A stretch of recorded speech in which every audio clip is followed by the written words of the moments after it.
அஸ்ஸலாமு good evening. நான் பேசுறது தெளிவா வழங்குதா? வலைக்கும் அஸ்ஸலாம். சார் கேக்குது. நாங்க அப்ப ஸ்டார்ட் பண்ணுவோம். மத்தாக்கள் ஜாயின் ஆகட்டும்.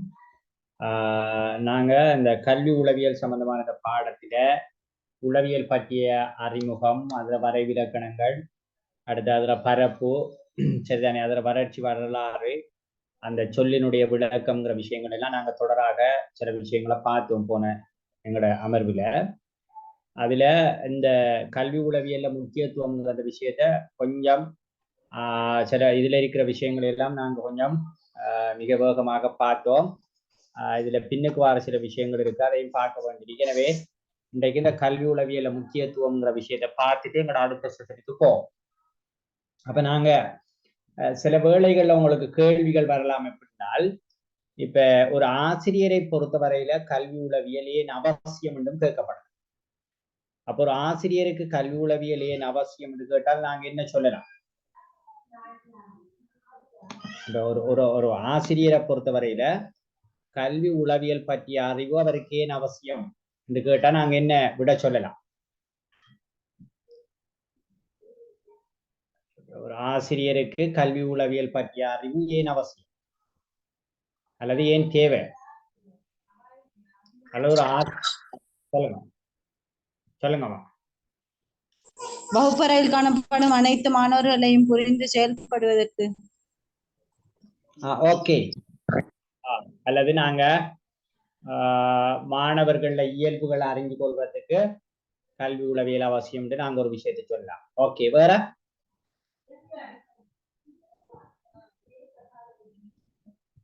சார், எங்களோட இருக்கக்கூடிய அடுத்த அனைத்து ஆசிரியர்களிடம் நல்ல முறையில நடந்து கொள்வதற்கு. Okay okay. அதாவது நாங்க ஏனைய ஆசிரியர்களோட அவர்களுடைய தன்மைகள் அவைகளை அறிந்து அதற்கேற்ற வகையில நடந்து கொள்றதுக்கு சொல்லலாம். ஓகே, அதையும் சொல்லலாம். வேற மாணவர்களின் கல்வி அடைவை மதிப்பீடு செய்வதற்கு. Okay, very good. அதாவது மாணவர்களுடைய கல்வி அடைவை நாங்க மதிப்பீடு செய்வதற்கு எங்களுக்கு கல்வி உளவியல் அவசியம். ஏனென்றால் ஒவ்வொரு மாணவனுக்கும் வித்தியாசமான தன்மைகள் இருக்கும். எனவே அந்த வித்தியாசமான தன்மைகளுக்கு ஏற்ற வகையான மதிப்பீட்டு முறைமைகளை அல்லது குறித்த பாடங்களுக்கு பொருத்தமான மதிப்பீட்டு முறைமைகளை பயன்படுத்தி நாங்க இந்த மாணவர்களை மதிப்பீடு செய்வதற்கு இந்த கல்வி உளவியல் அவசியம் என்று நாங்க சொல்லலாம். என்னன்னா பாடத்துக்கு பாடம் வித்தியாசமான முறைமைகள் அல்லது வகுப்புக்கு வகுப்பு வித்தியாசமான முறைமைகள், அப்ப அதுகளை எல்லாம் பயன்படுத்துறதுக்கு இந்த உளவியலை கற்கிறது அவசியம் ஒரு ஆசிரியருக்கு சொல்லலாம். வேற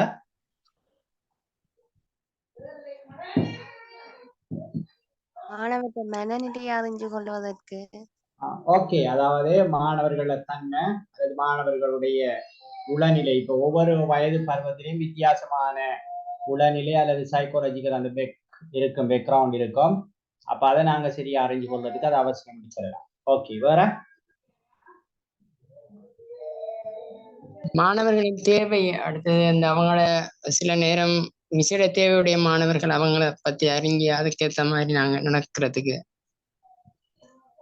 அப்ப நாங்க இப்ப மாணவர்கள்ல விருப்பு வெறுப்போ அல்லது அவர்களுடைய தன்மைகள் அவர்களுடைய ஆற்றல்களை அறிந்து கொள்வது. இப்போ ஒவ்வொரு வயது பிரிவினருக்கும் இடையில வித்தியாசமான நுண்ணறிவு திறன் அல்லது நுண்ணறிவு ஈவுங்கிற விஷயம் வித்தியாசமாக இருக்கும். அதே போல அவர்களுடைய அறிவாற்றல் அல்லது அறிகை விருத்தி என்பது குறித்த வயது பிரிவினருக்கு வித்தியாசமாக இருக்கும். அல்லது இப்ப நீங்க சொன்ன மாதிரி வித்தியாசமான விசேட தேவைகள் அந்த அடிப்படையில அவர்கள் அறிஞ்சி அதற்கேற்ற வகையில நாங்க சில விஷயங்களை விருத்தி செய்யறதுக்கு அது அவசியம் என்று சொல்லலாம்.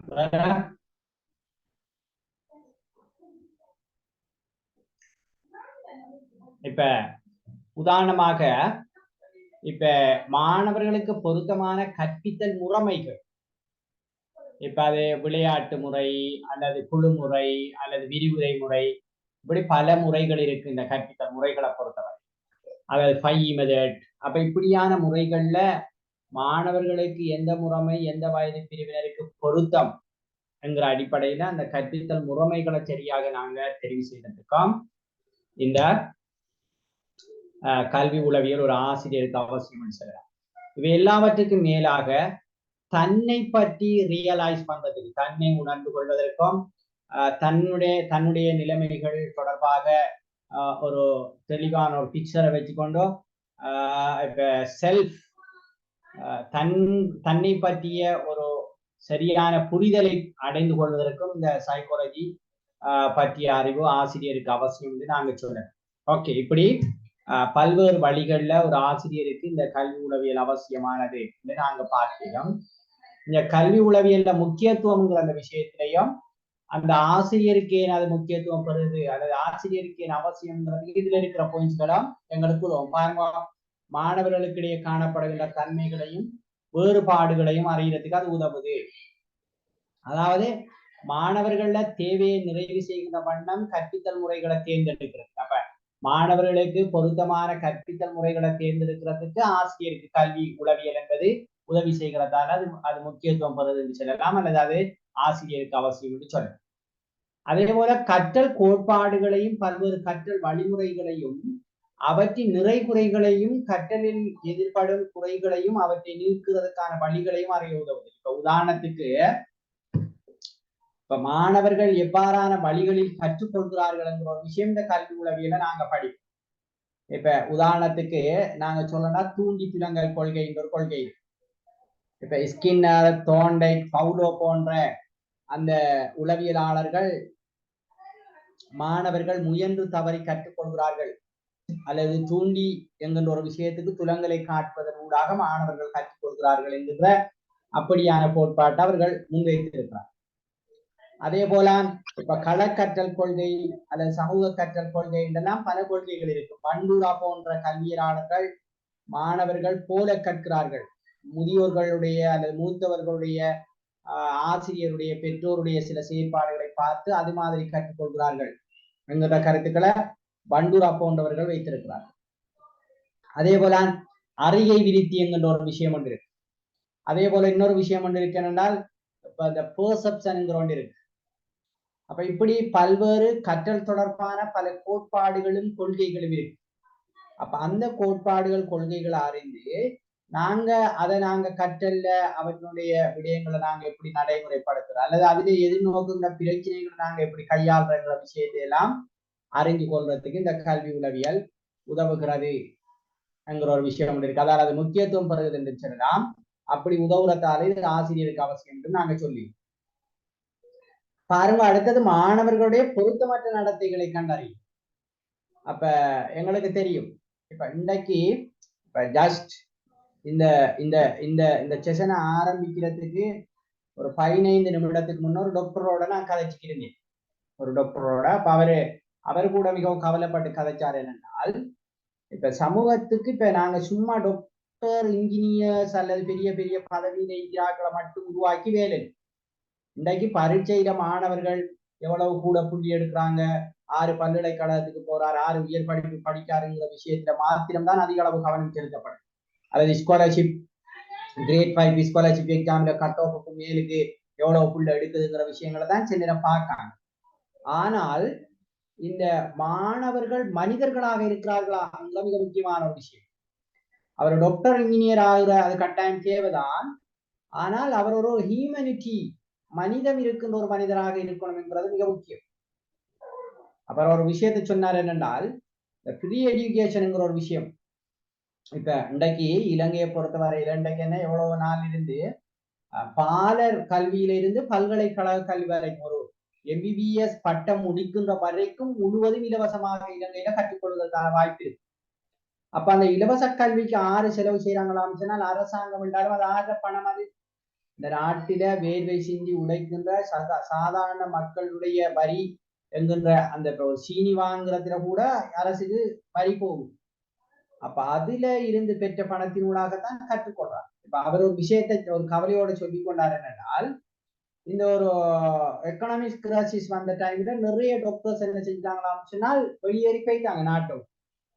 அப்ப இந்த நாட்டு மக்களுடைய வரி பணத்துல படிச்ச ஆட்கள் இந்த நாட்டில் ஒரு கஷ்டம்ன்றோடனே விட்டுட்டு நிறைய பேர் போயிட்டாங்க. அப்ப இது என்ன ஒரு மனிதத்தை இந்த கல்வி உருவாக்கி இருக்குங்கிற மிக முக்கியமான ஒரு கேள்வியும் இருக்கு இந்த இடத்துல. என்னடா இப்ப ஜப்பான்ல இருந்த ஒரு ஃப்ரெண்ட் ஒரு ஆள் இந்த ஜப்பான்ல ஒரு முறை இப்போ கொஞ்சம் வருஷங்களுக்கு முன்ன இந்த ஒரு சுனாமி ஒன்று அடிச்சுக்கு ஜப்பான்ல மிக பாரிய அளவுல அது தாக்கத்தை ஏற்படுத்துற ஒரு சுனாமி. அப்ப அதால அங்க இருந்த அணு உலைகள் எல்லாம் சில நேரம் வெடிக்கிறதுக்கு அந்த அந்த கட்டத்துக்கு எல்லாம் வந்துச்சு.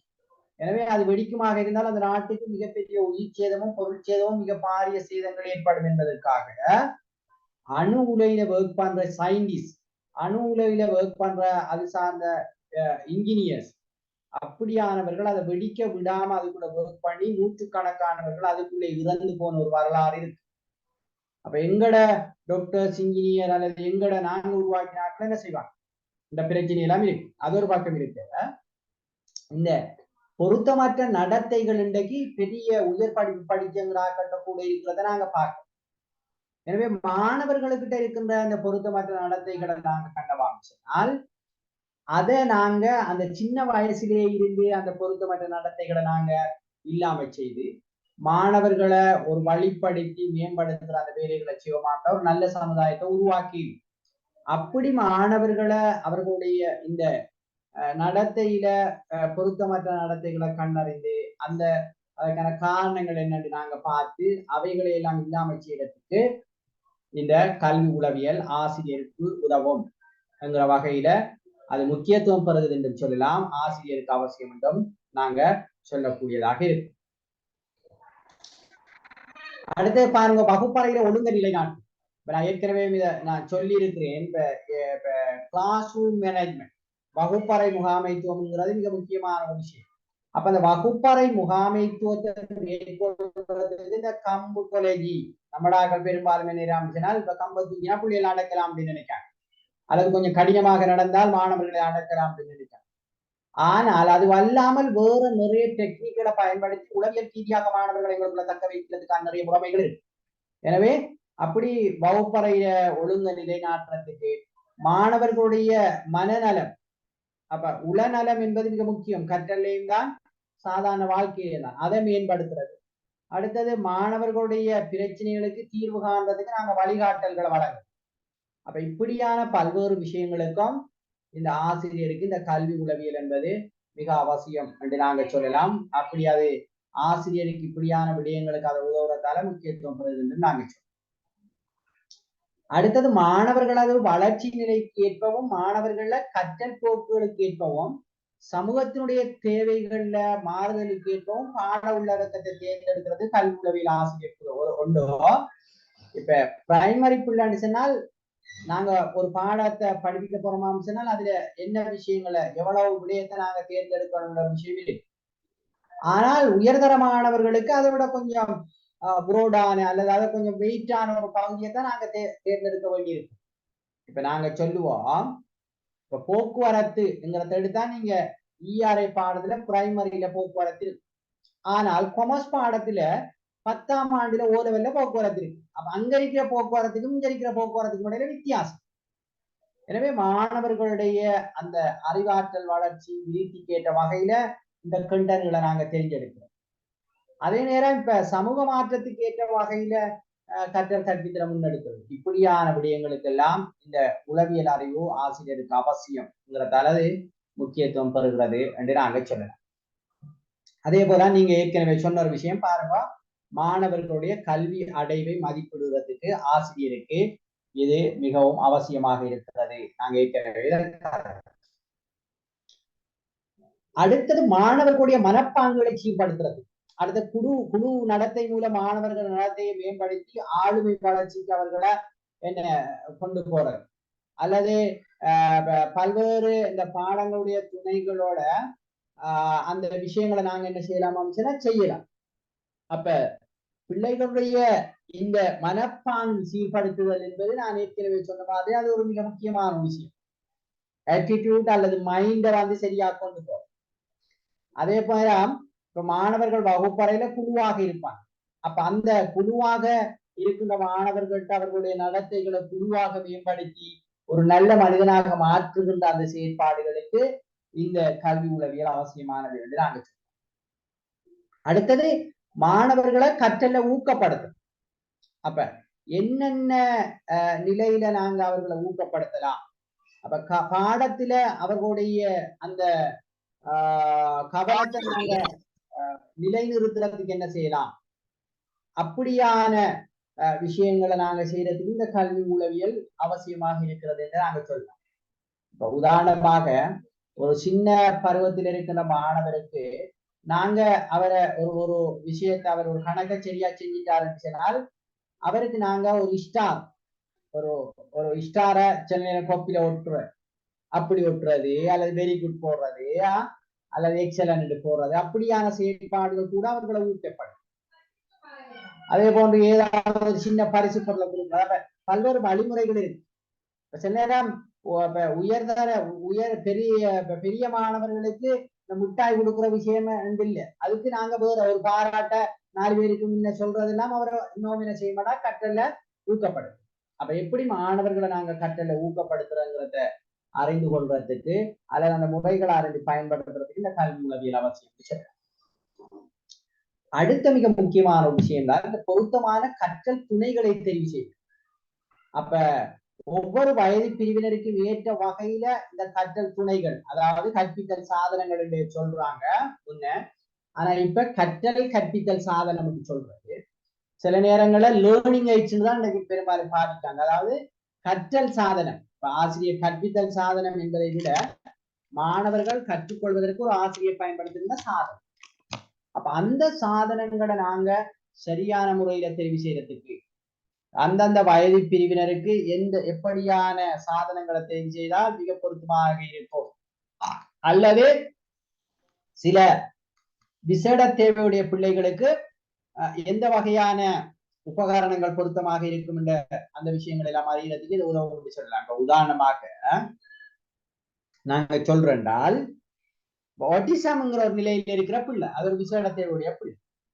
ஆட்டிசம்ங்கிற நிலையில இருக்கிற பிள்ளைக்கு அந்த பிள்ளோட ஐ கண்டக்ட், அந்த பிள்ளோட பார்வையை ஒரு இடத்தை குவிச்சு ஒரு கவனத்தை ஏற்படுத்தி கற்பிக்கிறங்கிறது மிக கஷ்டமான ஒரு விஷயம். ஆகவே அந்த பிள்ளைய நாங்க ஐ கண்டக்ட ஏற்படுத்துறதுக்கு அல்லது அந்த பிள்ளைய நாங்க கற்றலின் பக்கம் ஈர்க்கிறதுக்கு அந்த பிள்ளைகளுக்கு இந்த நொமினஸ் கலர் மிக அந்த என்ன கடும் பிரைட்டா இருக்கிற சில கலர்கள் அந்த பிள்ளைகளுக்கு விருப்பமாய். அப்ப நாங்க சில அந்த கற்றல் உபகரணங்களை அந்த அப்படியான கலர் அப்படியான விஷயங்கள் ஊடாக செய்வதன் ஊடாக அந்த பிள்ளைகளை ஈர்க்க முடியும். அல்லது இந்த லைட்டிங் அப்படியான விஷயம். அப்ப இப்படியான பல்வேறு இந்த துணை சாதனங்களை நாங்க தெரிவு செய்யறதுக்கு இந்த கல்வி உளவியல் எங்களுக்கு துணை புரிகிறது என்று நாங்க சொல்லலாம். இப்படி பல விஷயங்கள் இருக்கு இந்த கற்றல்ல. நாங்க அல்லது இந்த கல்வி இந்த துறையில இந்த உளவியல் அல்லது கல்வி உளவியல்ங்கிற விஷயம் ஒரு ஆசிரியருக்கு எவ்வளவு முக்கியத்துவமானதாக காணப்படுகிறது, அல்லது பொதுவாக இந்த துறையில இந்த விடயம் எவ்வளவு முக்கியத்துவம் வாய்ந்தது என்று நாங்க இப்படி நிறைய விஷயங்களை சொல்லலாம்.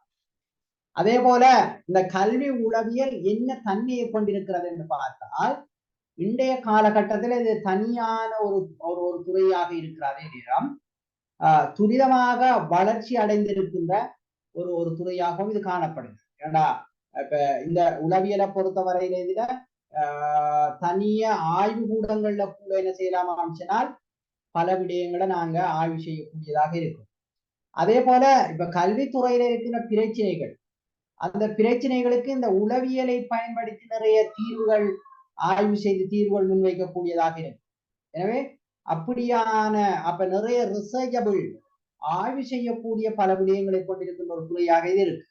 இப்ப எஜுகேஷனல் சைக்காலஜி தொடர்பாக இன்றைக்கு உலகத்தில் இருக்கின்ற பல பல்கலைக்கழகங்கள்ல நாங்க கலாநிதி பட்டம் வரைக்கும் என்ன செய்யலாமா சொன்னா முடிக்கிறோம். இப்ப கல்வித்துறையில என்ன டாக்டரேட் பண்ற கலாநிதி பட்டம் முடிக்கிறேன்னு சொன்னாலும் நாங்க சும்மா கல்வித்துறையில் முடிக்கிறேன் இல்லை, அதுல கல்வித்துறையில இருக்கின்ற பல்வேறு உட்துறைகள் இருக்கு. இப்ப எஜுகேஷனல் கைட் அண்ட் கவுன்சிலிங் அல்லது எஜுகேஷனல் சைக்காலஜி அல்லது எஜுகேஷனல் மெஷர்மெண்ட் அண்ட் எவலுவேஷன் அல்லது எஜுகேஷனல் மேனேஜ்மெண்ட் கல்வி முகாமைத்துவம். சரிதானே? இப்படி நாங்க என்ன செய்யலாமா சொன்னால் இந்த கல்வித்துறைக்குள்ள நிறைய உபபிரிவுகள் காணப்படும். அப்ப அந்த உபபிரிவுகள்லாம் எம்பில் செய்யறது, பிஹெச்டி செய்யறது, இப்படியான விஷயங்கள் எல்லாம் இருக்கும். எனவே இந்த கல்வி இந்த உளவியல் துறையில நாங்க என்ன செய்யலாமா சொன்னால் இந்த பிஹெச்டி செய்யற அளவுக்கு பல ஆய்வுகளை செய்கின்ற ஒரு துறையாக இருக்கிறத பார்க்கலாம். அதே போல இதுல அந்த பிரைமரி எஜுகேஷன் அல்லது ஏர்லி சைல்ட்ஹுட் எஜுகேஷன் சின்ன பிள்ளைகளுக்கான கல்வி, அதுல இருக்கிற பிரச்சனைகள் என்னன்னு பார்த்து அதை தீர்க்கிறதுக்கான முறைகள் இதுல முன்வைக்கப்பட்டது. அதே போல மீத்திறன் கூடிய மாணவர்கள் அவர்களுடைய நிலைமைகளை நாங்க பார்த்து அவர்களை எப்படி மேம்படுத்தலாம்ங்கிற ஒரு விஷயம். அதே போல ஊனமுற்றோருக்கான அல்லது விசேட தேவையுடையவருக்கான கல்வி.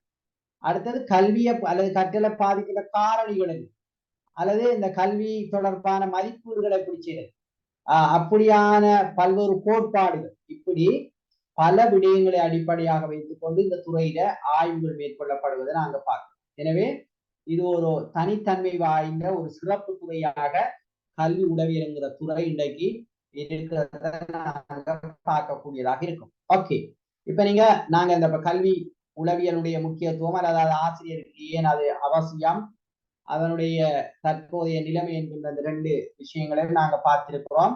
இதுல ஏதாவது நீங்க இன்னும் விரிவாக சில விளக்கங்கள் கேட்கணும் இருந்தால் அல்லது சில விஷயங்களை நீங்க சொல்லணும் இருந்தால் சொல்லலாம். ஏதாவது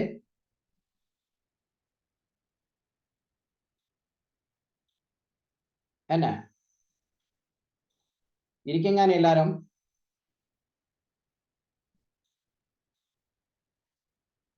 அல்லது நாங்க விஷயத்தை நோக்கி போறோம். சொல்லுங்கம்மா, சொல்லுங்க. ஓ சார், அடுத்த விஷயத்தை போங்க. இப்ப இந்த நான் சொல்லி இருக்கிறேன் இந்த வளர்ச்சி அல்லது விருத்தி உளவியல் டெவலப்மெண்ட் சைக்காலஜிங்கிற ஒரு தனி ஒரு பிரிவு இருக்குன்னு நாங்க ஏற்கனவே பார்த்திருக்கிறோம். அதுல இந்த மனித வளர்ச்சி விருத்தி என்கிற விஷயம் கல்வி உளவியல்லையும் ஒரு பங்களிப்பை செய்யுது. அல்லது கல்வி உளவியலை பொறுத்தவரையில இந்த மனித வளர்ச்சி விருத்தி என்கிற விஷயத்த நாங்க கட்டாயம் என்ன செய்யணும் சொன்னால் கற்றுத்தான் ஆக வேண்டும் என்கிற ஒரு தேவை இருக்கு. ஏனென்றா இது மனிதனுடைய அல்லது பிள்ளையினுடைய ஒவ்வொரு வளர்ச்சி படிவங்களை அந்த வளர்ச்சி அந்த படிநிலைகளை அடிப்படையாக வைத்துக் கொண்டுதான் நாங்க என்ன செய்ய போறோம் சொன்னால் அந்த பிள்ளையை எப்படி நாங்க டெவலப் பண்ணலாம் அல்லது என்னென்ன விஷயங்களை நாங்க பிள்ளைக்கு எந்த பருவத்துல கற்பிக்கலாம் கொடுக்கலாம்ங்கிற ஒரு விஷயம் வந்து இருக்கு. அப்ப அந்த அடிப்படையில இப்ப வளர்ச்சின்ற ஒரு விஷயம் இருக்கு, விருத்தின்ற ஒரு விஷயம் இருக்கு, முதிர்ச்சின்ற ஒரு விஷயம் இருக்கு. இப்படி இந்த இந்த விருத்தி உளவியல்ல இப்படியான சில பதப்பிரிவங்கள் அல்லது இந்த கல்வி உளவியலையும் பயன்படுத்துறாங்க. இப்ப நீங்க ஒவ்வொரு ஆளும் சொல்லுங்க, வளர்ச்சி என்றால் நீங்க விளங்கி கொண்ட விஷயம் என்ன? வளர்ச்சி என்றால் என்ன என்று கேட்டால் என்ன சொல்ல? வளர்ச்சி ஏதாவது சொல்லலாமா சார்? ஒரு குழந்தையில வந்து உயரம் பருமன்ல ஏற்படக்கூடிய வளர்ச்சி. Okay, very good. அதாவது வளர்ச்சி என்பது ஒரு ஒரு ஒரு நபர்ல அல்லது ஒரு உயிரியில ஏற்படுகின்ற என்னது? அப்ப நிறையில அல்லது பருமன்ல அல்லது உயரத்தில ஏற்படுகின்ற ஒரு பாசிட்டிவான ஒரு மாற்றம் என்ன, அல்லது இந்த நான் சொல்ற அந்த விஷயங்களை ஏற்படுகின்ற கூடுதல் என்கின்ற ஒரு நிலையை நாங்க வளர்ச்சின்னு சொல்லலாம். Okay, very good. அப்ப விருத்தி என்றால் சார் ஆரம்ப காலத்துல உடைக்கு இலகுலைகளை பயன்படுத்தினது இப்ப உடைய பயன்படுத்தின. நீங்க விருத்திக்கு ஒரு உதாரணம் சொல்லுங்க. அப்படியாமா? ஓம் சார். வேற என்ன சொல்லலாம்? குழந்தைகள் ஏற்படக்கூடிய மனசிலையும் மூளை சார் விருத்தி, பண்பு சார் விருத்தி. வேற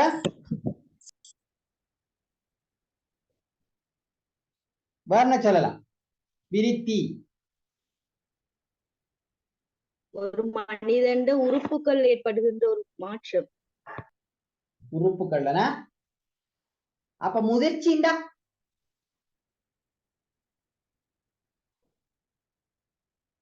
முதிர்ச்சி அறிவுல வந்து தன்னிறைவை அடைந்து கொள்வது. அறிவுல தன்னிறைவு அடைவது. வேற ஏதாவது கருத்துக்கள்?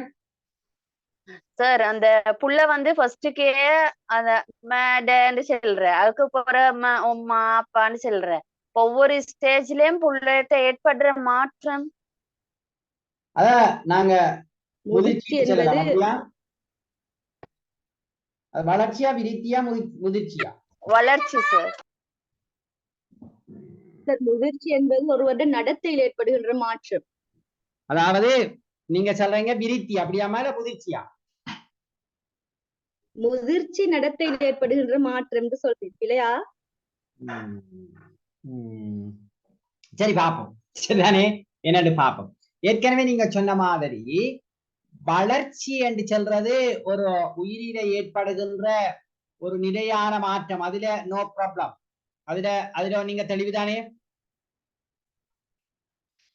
இங்க பாருங்க, வளர்ச்சிய மனித உருவின் அளவு பருமன் அதிகரித்தல் வளர்ச்சி. இப்ப உதாரணமாக உயரம், நிறை, உடல்ல பருமன், இப்படி எல்லாம் ஒரு பிள்ளையில ஏற்படுகின்ற மாற்றங்களை நாங்க வளர்ச்சி என்று சொல்லுவோம். அது அளவிடக்கூடிய ஒரு அம்சமாக அது உறுப்புகளை நிகழ்கின்ற ஒரு மாற்றமாக இருக்கும். இப்ப உதாரணமாக 2 கிலோ அல்லது 2.5 கிலோ 3 கிலோவில பிறந்த ஒரு பிள்ளை 5 கிலோவாக என்ன செஞ்சிருக்கிறது? வளர்ச்சி அடைந்திருக்கிறது. வழங்கிட்டா? அதே போல அந்த பிள்ளை வந்து இப்ப 3 சென்டிமீட்டர் 3 அடியா ஒரு 3 அடியாக இருந்த ஒரு பிள்ளை 4 அடிகளாக அது வளர்ச்சி அடைந்திருக்கிறது. உயரம், அதனுடைய உயரம் வளர்ச்சி அடைந்திருக்கிறது. அப்ப இப்படி ஒரு உயிரில உருப்பெருக்கம் அல்லது அளவு அதிகரிக்கிறத நாங்க குரோத், வளர்ச்சி சொல்றது. சரிதானே? அது வளர்ச்சி.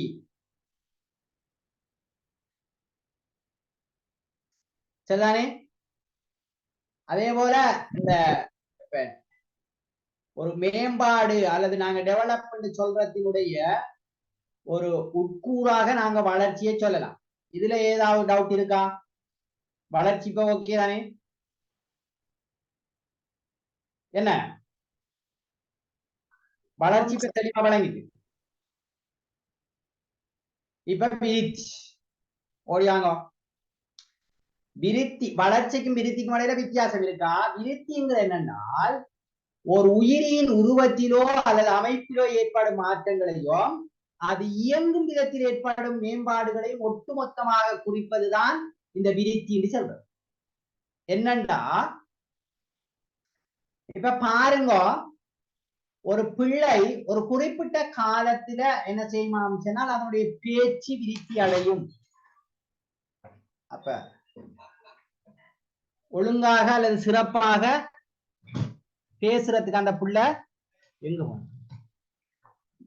அந்த பிள்ளை என்ன செய்யணும் சொன்னால் கற்றுக்கொள்ளும். அப்ப அந்த பேசுறது அந்த பேச்சு அந்த பிள்ளையில என்ன செஞ்சு காமிச்சனால் விருத்தி அடைந்திருக்கிறது என்று நாங்க சொல்லலாம். சரிதானே? இப்ப நடக்கிறதுக்கு இப்ப ஒரு குறிப்பிட்ட காலத்தால் அந்த பிள்ளை என்ன செய்யணும்னா நடக்க தொடங்கும். அப்ப அந்த நடக்கிறன்னு சொன்னால் அதுக்கு ஏற்ற வகையில அந்த பிள்ளோட என்ன உடல் உறுப்புகள் கால் அதனுடைய எலும்பு அந்த விஷயங்கள் எல்லாம் இது பண்ணிருக்கும். ஆனா அந்த பிள்ளை அதே டைம்ல நடக்கும். இப்ப சின்ன பிள்ளை நடக்காதே, அதுக்கு ஒரு குறிப்பிட்ட காலம் வரும். ஆனால் நீங்க பாருங்க, இப்ப நீங்க வளர்ச்சி அடைந்தால் அந்த பிள்ளை நடக்கும் தானே நீங்க சொல்ல வந்தால் சில பிள்ளைகள் சின்ன வயதிலே மிக பருமனான ஒரு உடலை பெறும். அதற்காக அந்த பிள்ளையால நடக்க இயலும் என்று நாங்க சொல்லலாமா? ஒரு குறிப்பிட்ட காலத்துக்குள்ள இப்ப ஒரு வயசு அப்படி தாண்டக்கூடாது அல்லது ஒரு வயசு அப்படியான நிலைமையிலான அந்த பிள்ளை நடக்கிறதுக்கு ஆரம்பிக்கும். இப்ப சில நேரங்கள்ல ஒரு வயசு அல்லது 2 வயசு பிள்ளையை விட ஒரு 6 மாத்திய பிள்ளையினுடைய உடல் பருமன் பெரிதாக இருக்கிறது. ஆனால் அது வளர்ச்சி அடைந்திருக்கிறது. ஆனால் நடக்கிறதுல விருத்தி அடைந்திருக்குமா அந்த பிள்ளை? இல்ல சார். இல்ல. அப்ப விருத்தி என்று செல்வது வேறொரு விஷயம். அப்ப பிள்ளை வளருகின்ற சூழல்ல இருந்து பெற்றுக்கொள்ளுகின்ற ஒழுங்கமைக்கப்பட்ட முறையான உதவிகளினதும் வழிகாட்டல்களதும் விளைவுதான் விருத்தி. இப்ப நாங்க சில நேரம் ஒரு காலத்துல இந்த வாக்கர் பயன்படுத்தினாங்க, இப்பயும் சில நேரம் பயன்படுத்துறாங்க பிள்ளைகளுக்கு நடைய பழக்கிறது. அப்படி இருக்கா? ஓ சார். அதாவது முன்னொரு காலத்துல அந்த பலகையால சில அதுக்கு ஒரு சின்ன சில்லு மாதிரி எல்லாம் அந்த பின்னுக்கு 2 சில்ல செஞ்சு முன்னுக்கு ஒரு சில்லு அது ஒரு முக்கோண மாதிரி அடிச்சு பிள்ளைகள் அதை தள்ளிக்கு போற அளவுக்கு எல்லாம் செஞ்சிருந்தாங்க. இப்ப அது பிளாஸ்டிக்ல நிறைய வாக்கர் சிஸ்டம் எல்லாம் வருது. அப்படி செஞ்சாங்களா இல்லையா? அப்ப சில வேளைகள்ல அப்படியான உதவிகள் கிடைக்கிற பிள்ளைகள் மிக என்னது ஏனைய பிள்ளைகளை விட நடக்கிறங்கிற விஷயத்துல குயிக்கா விருத்தி அடைஞ்சு. அப்படி இருக்குமா இல்லையா? அப்ப அது விருத்திங்கிற ஒரு விஷயம். சரிதானே? அப்ப விருத்தி என்பது ஒரு உயிரில ஏற்படுகின்ற என்ன அல்லது அவர் உருவத்தில் அல்லது அவர் அந்த உடல் உறுப்புகள்ல ஏற்படுகின்ற மாற்றங்களும் அது இயங்குகின்ற விதத்தையும் அடிப்படையாக கொண்டிருக்கின்ற ஒட்டுமொத்தமான ஒரு முன்னேற்றத்தை தான் நாங்க விருத்தி என்று சொல்வோம். சரியா? விருத்தி இப்ப வழங்கிட்டா? ஓகே. நாங்க இப்ப போவோம் முதிர்ச்சி கிட்ட போவோம். முதிர்ச்சிங்கிற என்னென்றால் அதுக்கும் இதுகளோட சம்பந்தப்பட்டதுதான். ஆனால் வேறொரு விஷயம். என்ன வேறொரு விஷயம் என்றால் பரம்பரை அலைகளால தீர்மானிக்கப்பட்டு இயற்கையாகவும் இயல்பாகவும் நிகழ்கின்ற ஒரு மாற்றம் தான் முதிர்ச்சி என்று சொல்லப்படும். என்னன்னா இப்ப ஒரு பிள்ளட காலம் வயது செல்ல செல்ல மனிதன்கிட்ட சில புதிய பண்புகள் தோன்றது இயல்பு. அப்படியான புதிய பண்புகள் அல்லது புதிய செயற்பாடுகள் தோன்றதுக்கு காரணமாக அமைகின்ற உடல் உறுப்புகளை ஏற்படுகின்ற மாற்றம் தான் முதிர்ச்சி என்று சொல்றது. உதாரணத்துக்கு சும்மா சொல்லுவோம், நான் ஏற்கனவே சொல்ற மாதிரி ஒரு 6 மாத்திய பிள்ளட கால் நல்லா தடிப்பமாக வளர்ந்திருக்கிறது, வளர்ச்சி அடைந்திருக்கிறது என்பதற்காக அந்த பிள்ளை நடக்கிற ஒரு முதிர்ச்சியை அல்லது நடக்கிற ஒரு விருத்திய பெற்றிருக்க மாட்டார். ஏன் நடக்கிற விருத்தி அந்த பிள்ளை படலையான்னு சொன்னால் அந்த பிள்ளட சும்மா சதை மட்டும் அப்படியே பிரிஞ்சிருக்கும். அந்த பிள்ளை நடக்கிறதுக்கு தேவையான எலும்பினுடைய வளர்ச்சி, அந்த தசை நார்களுடைய வளர்ச்சி எல்லாம் சரியானதாக இருக்க மாட்டேன். அப்ப அந்த எலும்பினுடைய உறுதி, தசை நார்களுடைய அந்த நடப்பதுக்கு தேவையான அந்த ஸ்ட்ரென்த் அதெல்லாம் வந்தா தான் அந்த பிள்ளையால நடக்கக்கூடியதாக இருக்கு. எனவே இது பரம்பரை ரீதியாக இயற்கையாக இடம்பெறுகின்ற ஒரு விஷயம். அப்படி உடல் உறுப்புகள்ல ஏதாவது ஒரு செயற்பாட்டை செய்வதற்கு பொருத்தமான விதத்தில அந்த உடல் உறுப்பு ஒரு ஸ்ட்ரென்த்தாக மாறுறதுதான் முதிர்ச்சி. விளங்கிட்டா? இப்ப நாங்க சும்மா சொல்லுவோம், இப்ப பேசுறங்கிற ஒரு விஷயத்தை எடுத்துக்கணும். இப்ப பேச்சுறுப்பு, அந்த புள்ளட நாக்கு, குரல், நான், அப்படியான பல விஷயங்கள் எல்லாம் இருக்கு. அதெல்லாம் சரியாக இப்ப அந்த புள்ளட அந்த பேச்சு உறுப்பு முதிர்ச்சி அடைகின்ற சந்தர்ப்பத்தில்தான் அதுல இருந்து சத்தங்கள் வெளிவரத் தொடங்கும். அப்ப அது சரியாக ஸ்ட்ரென்த்தா முதிர்ச்சி அடையாட்டி அந்த புள்ளட பேச்சு சரியாக தெளிவாக வராது. அப்ப பேச்சு என்கின்ற அந்த விடயத்தில் அந்த புள்ள விருத்தி அடைவதற்கு அந்த பிள்ளையினுடைய பேச்சு உறுப்புகள் முதிர்ச்சி அடையும். அப்ப ஏற்கனவே அது கொஞ்சம் வளர்ச்சி அடையும். வெறுமனே வளர்ச்சி அடைவது மாத்திரம் போதாது, அது முதிர்ச்சி அடைந்தால்தான் அந்த பிள்ளையால பேசுவதற்கு முடியும். இப்ப இந்த 3 விஷயமும் உங்களுக்கு தனித்தனியே ஒரு தெளிவாக விளங்கிட்டா இல்லையா? சொல்லுங்க.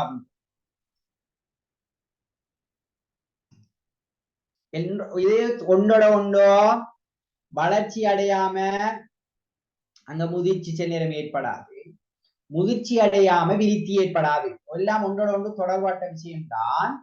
ஆனால் ஒவ்வொன்றும் வித்தியாசமானால் அது வேற வேற விடயங்கள்.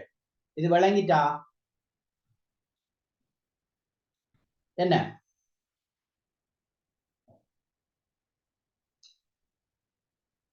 விளங்கிட்டாமா?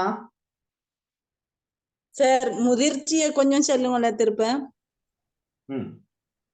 இப்ப முதிர்ச்சிங்கிற என்னென்றால், இப்ப உதாரணத்துக்கு ஒரு பிள்ளட கால், அது நல்ல சின்ன ஒரு பிள்ளட கால், இப்ப குறிப்பிட்ட நடக்கிற பருவத்துக்கு முந்திய ஒரு பிள்ளட கால் ஒரு பாரிய அளவுல அது பெருத்திருக்குன்னு சொல்லுவோம். அதை நாங்க என்ன சொல்லுவோம்?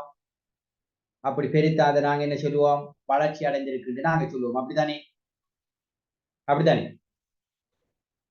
வளர்ச்சி அடைதல்ங்கிறத அதுதானே பெருத்திருக்கு கால். இப்ப கால் பெருத்தாலும் அந்த காலால நடப்பதற்கான இயலுமை இருக்காண்டின்னு ஒரு கேள்வி. ஏனென்றா அந்த காலுக்குள்ளுக்கு இருக்கின்ற எலும்பு, அந்த நரம்பி, அந்த இதுகள் சரிதானே, அடுத்தது அந்த தசை நான்கள், இதெல்லாம் சரியான ஒரு ஸ்ட்ரென்த்தாக வந்தா தான் அந்த பிள்ளையார நடக்கு. அந்த ஸ்ட்ரென்த் ஆகிற ஒரு முறைமையை தான் நாங்க முதிர்ச்சின்னு சொல்றோம். விளங்கிட்டாப்ப? ஓ சார். அப்போ ஒரு முதிர்ச்சி அடைந்தால்தான் அவர்ல அந்த உறுப்பால செய்யக்கூடிய விருத்தி நிகழும். விளங்கிட்டா? ஓ சார். சரி. அப்ப இப்ப நாங்க இப்ப ஒரு ஆள் வந்து பேசணுமா சொன்னால் அவர் பேச்சு உறுப்புகள் விருத்தி அடையும். அது வளர்ச்சி அடைகிறது ஒரு விஷயம். ஆனால் அது ஸ்ட்ரென்த் ஆகிறது, விருத்தி அடைகிறது அதுதான். அப்போதுதான் அது சரியான சவுண்ட் எல்லாம் அதுல, அல்லது பிறந்த பிள்ளைக்கும் என்ன இந்த நாக்கு அல்லது இந்த குரல், நான், இந்த இதெல்லாம் இருக்கும் தானே, வாயெல்லாம் இருக்குத்தானே. ஏன் பேசுது இல்லைன்னு சொன்னால் அது மெதுவாக வளர்ச்சி அடைந்து அது ஸ்ட்ரென்த் அடையும், முதிர்ச்சி அடைந்தால் தான் பேச்சு வரும். சரிதானே? இப்ப சில நேரம் நீங்க பாருங்க, பிள்ளை நடக்க ஆரம்பிச்சாலும் அதால ஓடையெல்லாம் இருக்கு. ஏன் ஓடையலாம்னா அதுக்கேற்ற வகையில அந்த உறுப்பு ஸ்ட்ரென்த் அடையும். அப்ப குறிப்பிட்ட காலத்துக்கு போறான் அந்த பிள்ளை ஓட தொடங்கும். சரிதானே? அப்ப அப்படி அந்த விஷயம்தான் நாங்க முதிர்ச்சின்னு சொல்றோம். அதே நேரம் எல்லா பிள்ளையிலையும் இந்த முதிர்ச்சிங்கிறது ஒரு அமைப்புல இடம்பெற்றாலும் அது வேகம் ஆளுக்கால் வித்தியாசப்படும். ஏன் வித்தியாசப்படும்? சில பிள்ளைகளை பாருங்க, ஒரு குறிப்பிட்ட ஒரு வருடங்களால அந்த பிள்ளை என்ன செய்யுமா அழகாக பேச தொடங்கும். இன்னும் சில பிள்ளைகளை பாருங்க, அந்த பேச்சு என்பது அந்த பிள்ளைக்கு இன்னமும் தாமதம் அடைகிற பிள்ளைகள் அப்படி இருக்கா இல்லையா? எல்லா பிள்ளைகளும் இப்ப செட்டியா ஒரு வருஷத்தால பேசும்டா, ஒரு வருஷத்தால பேசுமா? அப்ப அந்த முதிர்ச்சியில வேகம் அது பிள்ளைகளுக்கு பிள்ளை வித்தியாசப்படும். அதே மாதிரிதான் நடக்கிறது எடுத்துக்கொண்டாங்க. ஏன்னா அந்த உறுப்பு இஷ்டம் தானதான் நடக்கும். அப்ப அதுக்கு சென்னேரம் அப்ப அந்த முதிர்ச்சி ஏற்படுவதற்கான அந்த வேகம் என்பது பிள்ளைக்கு பிள்ளை வித்தியாசப்படுறதை நாங்க என்ன செய்யலாமா சொன்னால் பார்க்கலாம். அப்ப இதுல உங்களுக்கு நோ டவுட், அப்படித்தானே? ஓகேயா? Okay sir. ஓகே, இங்க பாருங்க, வளர்ச்சிக்கும் விருத்திக்கும் இடையில வேறுபாடுகளை பாருங்க. நாங்க சொல்லிக்கோம் வளர்ச்சி, விருத்தி, அடுத்தது முதிர்ச்சி. இப்ப முதிர்ச்சி ஒரு பக்கம் இருக்க, வளர்ச்சிக்கும் விருத்திக்கும் இடையில சில வேறுபாடுகள் பார். இப்ப வளர்ச்சி என்பது உருவம் பெருக்கிறது, அதால நாங்க அதை துல்லியமாக அளக்க. இப்ப விருத்திங்கிறது அப்படி இல்லை, அந்த உயிரீர அமைப்பிலும் செயற்பாட்டிலும் ஏற்படுகின்ற மாற்றம். எனவே இது ஒரு அந்த புள்ளட இயங்குகின்ற தன்மையில இருக்கிற முன்னேற்றம். அந்த புள்ள பேசுறது, நடக்கிறது, ஓடுறது, பாயிறது, அதுல இருக்கின்ற ஒரு முன்னேற்றம். அப்ப அதை சரியாக அளவிடுவது, இப்ப எந்த அளவு இந்த புள்ள பேசுதுங்கிறத நாங்க கிலோ கணக்குல அல்லது மீட்டர் கணக்குல அளக்கலாமா? அது கொஞ்சம் அப்படி செய்யலாது. ஆனால் அந்த செயற்பாடுகள்லையும் அதுல அதன் பிள்ளையில இயங்கு தன்மையில ஏற்படுகிற மாற்றத்தான் நாங்க விருத்தின்னு சொல்றோம். இங்க பாருங்க, வளர்ச்சியை புறவயத்தன்மையோடு உற்று நோக்கி துல்லியமாக அளக்கலாம். ஆனால் முன்னேற்றம் இயக்கத்தோடு தொடர்புடையதாக துல்லியமாக அதை அளக்கிறது. நான் ஏற்கனவே சொன்னேன். ஆனால் நடத்த கோலங்களை நாங்க உற்று நோக்குவதன் மூலம் அதை கணிக்கலாம். ரைட், இந்த புள்ள பேசுறதுல விருத்தி அடைந்திருக்கிறது அல்லது முன்னேற்றம் அடைந்திருக்கிறது, இந்த புள்ள நடக்கிறதுல விருத்தி அடைந்திருக்கிறது, இந்த புள்ள ஓடுறதுல விருத்தி அடைந்திருக்கிறது, இந்த புள்ள பாயிரத்துல விருத்தி அடைந்திருக்கிறது, இந்த புள்ள எழுதுறதுல விருத்தி அடைந்திருக்கிறது. அப்படி நாங்க அந்த புள்ளோட செயற்பாடுகளை அவதானித்து ஒரு குறிப்பிட்ட கணிப்பை செய்யலாமே ஒழிய அதை இப்படி இந்த அளவு நாங்க சரியாக அளக்க முடியாது. அடுத்தது பாருங்க, வாழ்நாள் முழுவதும் வளர்ச்சி தொடராது. அது சரியாது. இப்ப நாங்க வாழ்நாள் முழுவதும் வளர்ச்சி அடைகிறேன். இப்ப உதாரணத்துக்கு சில ஆட்கள் 5 அடி 6 அடியோட நிக்காங்க. அப்ப தொடர்ந்து வளர்றா அப்படியே 7 அடி 8 அடி 9 அடி வளர்ந்துக்கு போகணுமே, அப்படி போகுதா? அப்புறம் குறிப்பிட்ட காலத்தால வளர்ச்சி அப்படியே தடைப்பட்டு நிக்கா இல்லையா? என்ன கை அப்படி எங்களோட கை வளர்ச்சி அடைஞ்சு போறோம்னா அப்படியே கை நின்றுக்கு போய் எங்களோட நாங்க நடந்து போகக்குள்ள பூமியில கட்டணுமே கை. ஆகவே வாழ்நாள் முழுவதும் வளர்ச்சி தொடராது, அது நன்று. ஆனா விருத்தி என்பது வாழ்நாள் முழுவதும் தொடர்புடைய. இப்ப உதாரணத்துக்கு சொல்லுவோம், ஒரு ஆள்ல அறிவு விருத்தியை நீங்க எடுத்துக்கொள்ளும். இப்ப அறிவு விருத்தி எடுத்துக்கொண்டா சின்ன பிள்ளைக்கு இருக்கிற அறிவு அந்த புள்ள வளர வளர அந்த அந்த பிள்ளைக்கு கிடைக்கின்ற சூழல்ல கிடைக்கின்ற அனுபவங்கள் அந்த புள்ள கற்றுக்கொள்கின்ற விடயத்தை வச்சுக்கொண்டு அது அப்படியே விருத்தி அடைந்து போகுமா? இப்ப எந்த அளவுக்கு காம்படிஷனால் இப்ப 80 வயதுகளை தாண்டி இருக்கின்ற சில ப்ரொஃபஸர்மார் கூட இன்னைக்கு இந்த நவீன டெக்னாலஜியின் ஊடாக கற்பிக்கின்ற அல்லது இந்த கம்ப்யூட்டரை பயன்படுத்துகின்ற வேலைகளை செய்யறாங்க. அப்ப அவர்களுக்கு மிக அண்மை காலங்களான இந்த விஷயங்கள் அப்ப இன்னும் போக போக அவரு இந்த டெக்னாலஜியில எல்லாம் விருத்தி அடைந்து கொண்டு போறாரா இல்லையா? என்ன அப்ப இந்த முன்னேற்றம் அல்லது இந்த விருத்திங்கிற விஷயம் அது தொடராக நடந்து. அப்ப அந்த முன்னேற்றத்துல ஒரு உட்கூறுத்தான் நாங்க வளர்ச்சின்னு சொல்லலாம், அது ஒரு விஷயம். ஆனால் இந்த விருத்தி என்று சொல்றது ஒரு சிக்கலான செயற்பாடு, அது பன்முகத்தன்மை கொண்டது. அது ஒரு பல விடயங்கள்லையும் இந்த விருத்திங்கிறது ஏற்படும். அந்த இப்ப வளர்ச்சி என்பதே உடல்ல உறுப்புகள்ல அப்படி ஆகிட்டு போற ஒரு விஷயம். இது பல விடயங்கள் என்ன செய்யுமா சொன்னால் இந்த விருத்திங்கிற விஷயம் இருக்கிறத பார்க்கலாம். உடல்ல எல்லா பாகங்களையும் வளர்ச்சி ஏற்படும். ஆனால் இப்ப ஒரு ஒரு ஒரு கட்டத்தோட நாங்க வளர்ச்சி என்பது நிற்கிறது என்று சொன்னாலும் ஒரு சில உறுப்புகள் இப்ப முடியெல்லாம் ஒரு குறிப்பிட்ட தொடர்ந்து வளர்ந்துட்டு போகும் என்றாலும் ஒரு குறிப்பிட்ட அளவோட நின்றும் என பெண்களுக்கும் இப்ப ஒரு அளவு நீளமாக வளர்ந்துக்கு வந்தாலும் அது அப்படியே தொடர்ந்து வளர்ந்துக்கு நம்ம ஆயுள் முழுவதும் வளர்ந்துக்கு போறோம்னா அப்படியே போகணும் நம்ம வர முடிய ஒரு வேற ஏதாவது ஒரு வாகனத்திலே ஏற்றி போகணும் அப்படி நீளமாய் அப்படி இருக்காது.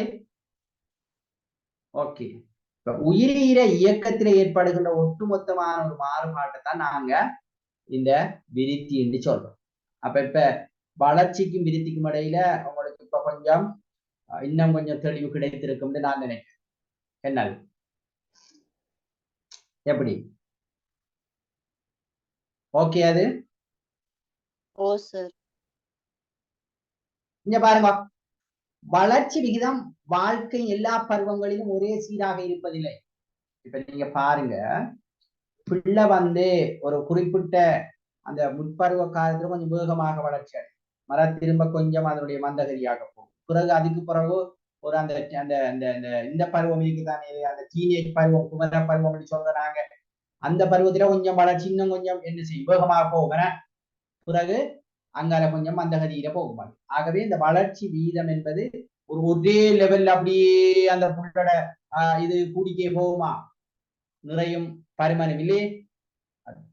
ஆனால் முன்னேற்ற விகிதம்ங்கிறது வாழ்க்கையில எல்லா பருவங்கள்லயும் அப்படியே அதுவும் என்ன செய்யுது, ஒரே சீராக இருக்க மாட்டார். இந்த விருத்தி அதுவும் என்ன செய்யுமா அப்படின்னு சொன்னால் என்ன, அதுவும் அவரவருக்கு கிடைக்கின்ற சந்தர்ப்பங்கள் சூழலுக்கு ஏற்ற வகையில அதுவும் என்ன செய்யுமா அப்படின்னு சொன்னால் வேறுபடுறதை நாங்க பார்க்கிறோம். அடுத்தது இந்த வளர்ச்சியை பொறுத்த வரையில நிகழ்வு கூறு வேற்றுமைகள் காணப்படுகிற. உதாரணமா நாங்க எல்லா பிள்ளையும் இத்தனை வருஷத்தால இத்தனை கிலோவாக இருக்கும் அல்லது இத்தனை உயரம் சென்டிமீட்டராக இருக்கும் இதெல்லாம் நாங்க சொல்லலாம். இந்த விருத்தியை பொறுத்த வரையில பல்வகை முன்னேற்றங்கள்ல உடல், அறிவு, ஒழுக்கம், சமூக உணர்வு, மன எழுச்சி போன்றவற்றில் குழந்தைகள் ஒருவருக்கு ஒருவர் மாறுபடுகின்றனர். அங்க இங்கேயும் ஒவ்வொரு பிள்ளையும் ஒழுக்க வளர்ச்சியில விருத்தியில வித்தியாசமாக இருக்கும், அறிவு வளர்ச்சியில வித்தியாசமாக இருக்கும். இப்படி எல்லாத்திலையும் இந்த விருத்தியில அந்த பிள்ளைகள் வித்தியாசமாக இருக்கிறத பார்க்கலாம். இப்ப வளர்ச்சியை பொறுத்த வரையில ஒரு பிள்ளையினுடைய அதாவது மரபு, அதாவது இங்க மரபு சொல்றது என்னென்றால் தாய் தந்தையின் ஊடாக கிடைக்கின்ற நிறமூர்த்தங்கள் என்கின்ற விஷயத்துல இந்த வளர்ச்சி என்கின்ற விஷயம் தீர்மானிக்கப்படுவதாக சொல்லப்படுது. இப்ப நீங்க பாருங்க, தாயும் தந்தையும் கொஞ்சம் பெற்றான ஆக்களா இருந்தா அவரோட பிள்ளைகளும் கொஞ்சம் பெற்றா இருக்கும், அப்படியா இல்லையா?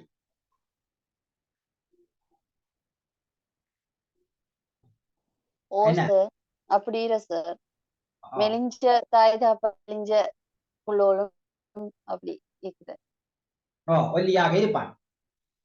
ஆனால் கற்றல் அனுபவங்கள் இந்த விஷயங்கள் ஒரு ஆள்ல விருத்தியில தாக்கம் செலுத்து. இப்போ ஒரு ஆளுக்கு நான் ஏற்கனவே சொன்ன மாதிரி அந்த வாக்கர் கிடைக்கிற ஒரு புள்ள குயிக்கா நடக்கிற அந்த விருத்தியை பெற்று, அதே போல வீட்டுல நிறைய கற்றுக்கொள்வதற்கான வாய்ப்பு இருக்கிற புள்ள வாசிக்கிறத குயிக்கா கெட் பண்ணும். அப்ப அது அவருக்கு கிடைக்கின்ற அனுபவத்தை பொறுத்தோ அது வித்தியாசப்படும். வளர்ச்சிங்கிறது முன்னேற்றத்துக்கு வழிகோலாக அமையலாம். சரி, இப்ப சும்மா நாங்க பார்ப்போம், ஒருவருக்கு மூளை வளர்ச்சி குன்றிய ஒரு ஆள், அவரை உடம்பு பெருசா வளர்ந்திருக்குங்கிறதுக்காக அவரு எல்லாத்திலையும் விருத்தி அடைந்து பேசுவாருன்னு சொல்லிடாது. அப்ப அவரை வளர்ச்சி சில நேரம் அவருக்கு பல விடயங்கள்ல உதவலாம், சில விடயங்கள்ல உதவாமலும் போகலாம். சரியா? ஆனா இப்ப இந்த விருத்தி என்பது ஏனைய துறைகள்ல அவர் மேம்படுவதற்கு அதை என்ன செய்யுமாம் சொன்னால் பல முன்னேற்றங்களுக்கும் உதவுகின்ற ஒரு விஷயமாகத்தான் இந்த விருத்தி இருக்கிறத நாங்க பார்க்கலாம். இப்ப நீங்க ஒரு பிள்ளையில விருத்தியில செல்வாக்கு செலுத்துகின்ற காரணிகள், ஒரு பிள்ளை விருத்தி அடையிறதுல அது பேச்சாக இருக்கலாம், அல்லது அந்த பிள்ளை நடக்கிறதாக இருக்கலாம், அல்லது ஏதாவது செயற்பாடுகளை செய்வதாக இருக்கலாம். அப்படியான செயற்பாடுகள் அந்த பிள்ளை விருத்தி அடைவதில் செல்வாக்கு செலுத்துகின்ற காரணிகள் என்னென்னு நீங்க ஒவ்வொரு ஆளும் ஒரு 1-2 காரணிகள் சொல்ல போறேன். உங்களுக்கு ஒரு 3 நிமிடங்கள் நான் தாரேன், சரிதானே? நீங்க எல்லாரும் இந்த பிள்ளை விருத்தி அடையிறதுல செல்வாக்கு செலுத்துகின்ற காரணிகள் என்னென்ன இருக்கும் என்று கொஞ்சம் குறிச்சிடுங்க. 3 நிமிடத்தால நீங்க என்ன செய்யணும் சொன்னால் ஒவ்வொருவரும் இதுக்கு இந்த ஒரு பிள்ளையில விருத்தியில செல்வாக்கு செலுத்துகிற காரணிகள் என்ன இருக்குன்னு நீங்க சொல்லலாம். அப்ப 22 சரியா 25க்கு நீங்க எல்லாரும் ரெடியாங்க சொல்றது. 8 22 25க்கு ரெடியாங்கப்பா.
ஓகே.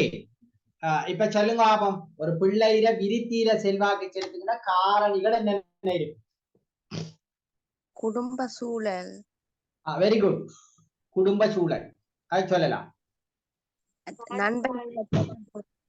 வழங்கல நண்பற்ற தொடர்பு, நண்பர்களின் ஓகே ஓகே ஓகே, அதாவது சகபாடிகளுடைய தொடர்பாடு. வேற என்ன மாதிரி? பாடசாலை சூழல், பாடசாலையில அந்த பிள்ளைக்கு கிடைக்கின்ற அனுபவங்கள், சூழல்கள். ஓகே. வேற அந்த பிள்ளைக்கு கிடைக்கின்ற என்ன, அந்த போஷணை மட்டம் என்ன, அது. வேற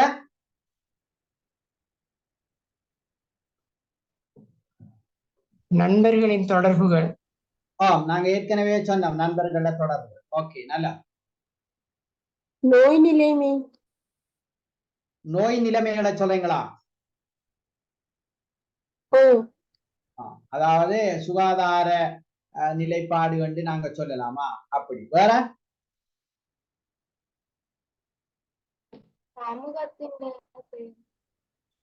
என்னமா சமூகத்தினுடைய இன்வால்வ்மெண்ட், அப்படியா?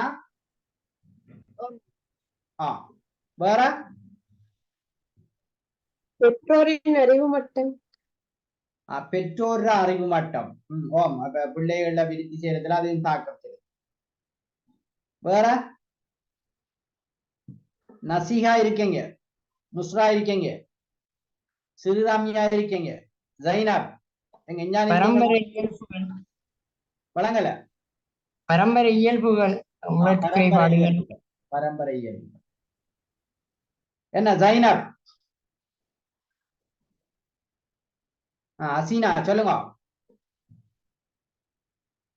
சார், பன்முக திறமைகளும் வளர்றது கேக்குற. இப்ப தாய்தாப்பா நல்லா படிச்சுறேன்னு சொன்னா சில புள்ளோல் நல்லா படிச்சுற ஒவ்வொரு அத சொல்லலாம். வேற என்ன சொல்லலாம் ஜைனா? சார் குடும்ப உறுப்பினர்களோட நன்னடத்தை, குடும்ப உறுப்பினர்கள பழக்க வழக்கம், நன்னடத்தை சொல்லாம சொல்லுங்க. வேற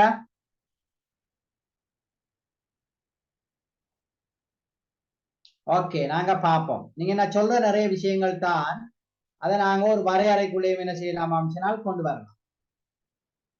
மிக முக்கியமாக நீங்க சொன்ன விஷயத்துக்குள்ள வார ஒரு விஷயம் தான் பரம்பரை. ஒருவர் விருத்தியில செல்வாக்கு செலுத்துகின்ற மிக முக்கியமான விஷயங்கள் என்னன்னா பரம்பரை. பரம்பரை எப்படி செல்வாக்கு செலுத்தும் என்றால், உங்களுக்கு தெரியும், நீங்க சொன்ன விஷயம் தான் இது. இப்ப 23 சோடி நிறமூர்த்தங்களின் ஊடாகத்தான் ஒரு பிள்ளைக்கு பல்வேறு அம்சங்கள் கடத்தப்படுது. நீங்க சில நேரம் படிக்கிட்டீங்க, ஓமா இல்லையா?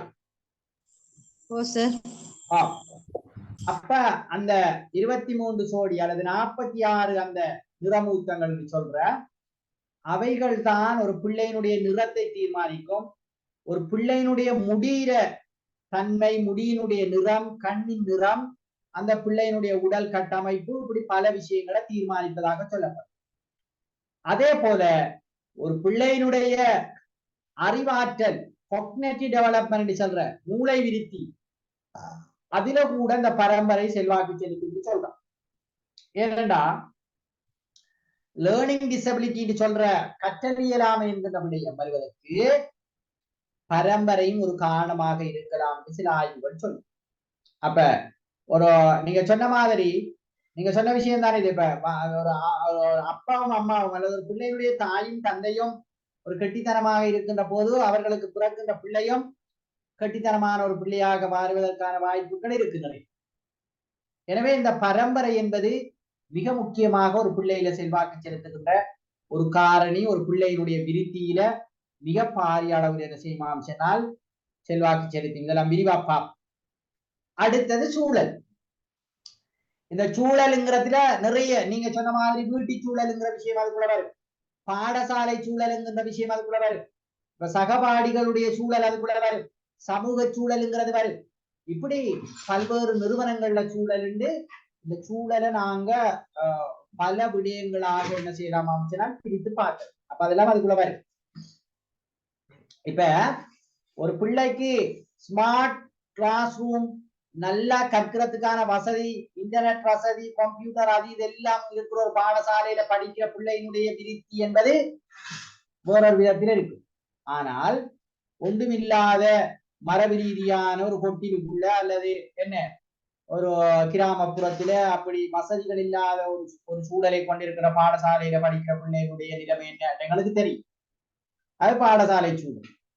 அதே போல நாங்க வீட்டு சூழலையும் சொல்லலாம். சரிதானே? அப்ப வீட்டில கற்றுக்கொள்வதற்கான வசதிகள், வாய்ப்புகள் அது இருக்கிறங்கிறது இருக்கு, அது இல்லாம இருக்கிறங்கிறது இருக்கு. அதே போல அந்த பிள்ளை சேர்ற சகபாடிகள் அல்லது கூட்டாளிங்கிற விஷயம் எல்லாம் இருக்கு. ஆகவே அந்த விஷயத்தை எல்லாம் நாங்க பார்க்கிறோம். அடுத்தது பாருங்க, இன்னொரு மிக முக்கியமான ஒரு விஷயம் என்னன்னா, அந்த கற்றலும் முதிர்ச்சியும் இதுவும் பிள்ளையில விருத்தியில செல்வாக்கு செலுத்தும். என்ன கற்றலும் முதிர்ச்சியுமாம்னா, கற்றல் என்று நாங்க தனியே சொல்லிடும், முதிர்ச்சி என்றும் வேறாக தனியே சொல்லிடும். இதுக்குள்ள எல்லாம் நிறைய விஷயங்கள் வரும்.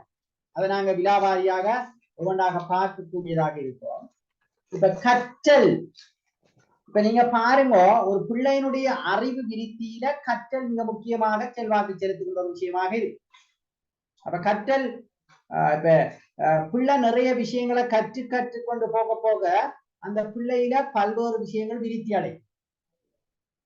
இப்ப உதாரணமாக ஒரு கணித பிரச்சனத்தை தீர்க்கின்ற ஆற்றல், அப்ப எவ்வளவுக்கு அந்த பிள்ளை கற்றுக்கொள்கிறோ கணித துறையில அந்த அளவுக்கு அந்த பிள்ளைக்கு அந்த ஆற்றல் விருத்தி அடையும்.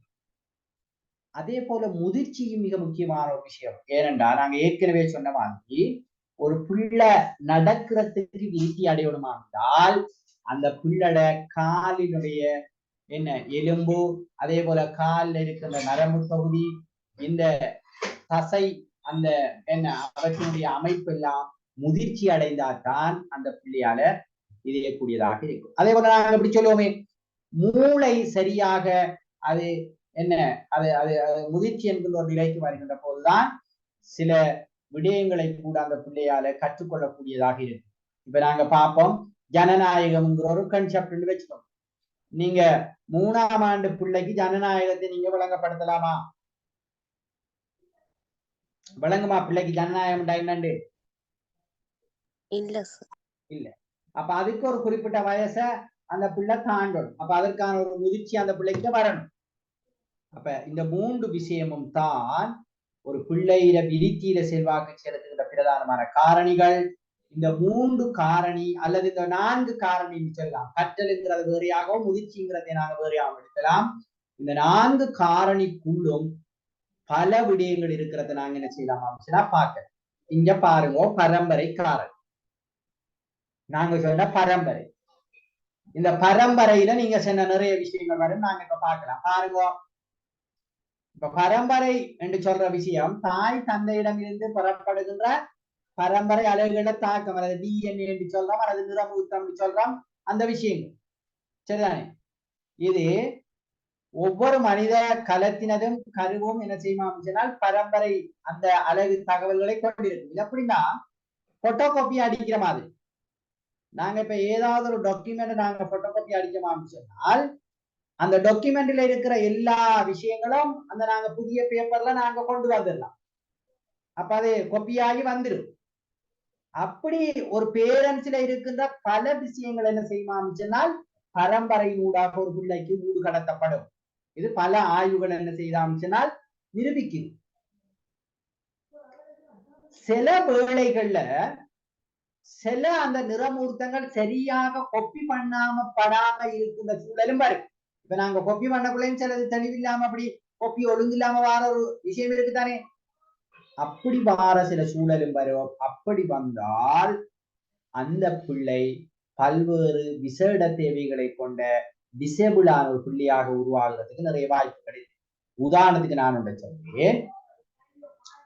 23 இந்த குரோமோசோம்கள் என்று சொல்ற அல்லது நிறமூர்த்தங்கள் என்று சொல்றதுல 21வது சோடியில மேலதிகமாக இன்னொரு விஷயம் சேர்றதால அந்த புள்ள டவுன் சிண்ட்ரோம் ஒரு பிரச்சனைக்குள்ள அந்த புள்ள அப்படியான ஒரு பிரச்சனைக்குரிய பிள்ளையாக அது பிறக்கும். டவுன் சிண்ட்ரோம் நீங்க கேள்விப்பட்டிருக்கீங்களா? டவுன் சிண்ட்ரோம் எப்படி ஒரு விஷயத்தை கேள்விப்பட்டிருக்கீங்களா? ஓ சார் 22 நிறமூர்த்தமும் 23 நிறமூர்த்தமும் 22 நிறமூர்த்தமும் சேர்றப்ப தாயின் தந்தையின் குணங்கள் குழந்தைக்கு வரும் என்று படிச்சிரும். அது சரி, இந்த 21வது நிறமூர்த்தத்துல மேலதிகமாக இன்னொன்று சேருவதன் ஊடாகத்தான் அது அந்த சோடியா இல்லாம மேலதிகமா இன்னொன்று 3ஆக மாறுகின்ற போதுதான் அது இந்த டவுன் சிண்ட்ரோம்ங்கிற பிரச்சனை வருது. இந்த டவுன் சிண்ட்ரோம்ங்கிற பிள்ளைகளை நீங்க கண்டிக்கீங்களா? அப்படியான பிரச்சனை என்னன்னு உங்களுக்கு தெரியுமான்னு நான் கேட்கிறேன். யாருக்காரு? ஓ சார் கண்டிக்கிறேன். உதாரணத்துக்கு எப்படி நீங்க எப்படியான தன்மை அந்த பிள்ளைகிட்ட இருக்கும்?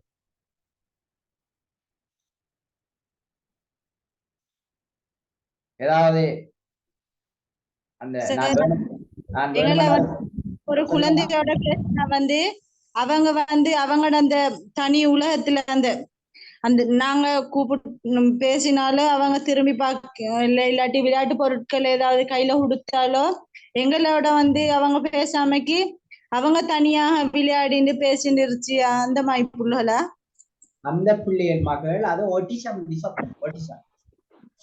அந்த பிள்ளையில நீங்க வெளிப்படையாக பார்த்து இந்த பிள்ளைகளுக்கு ஏதாவது பிரச்சனை இருக்கா என்று நீங்க என்ன மாட்டீங்க, அறிய மாட்டீங்க. அது சாதாரணமாக ஒரு நோமலான ஒரு பிள்ளை மாதிரி தான் இருக்கும்.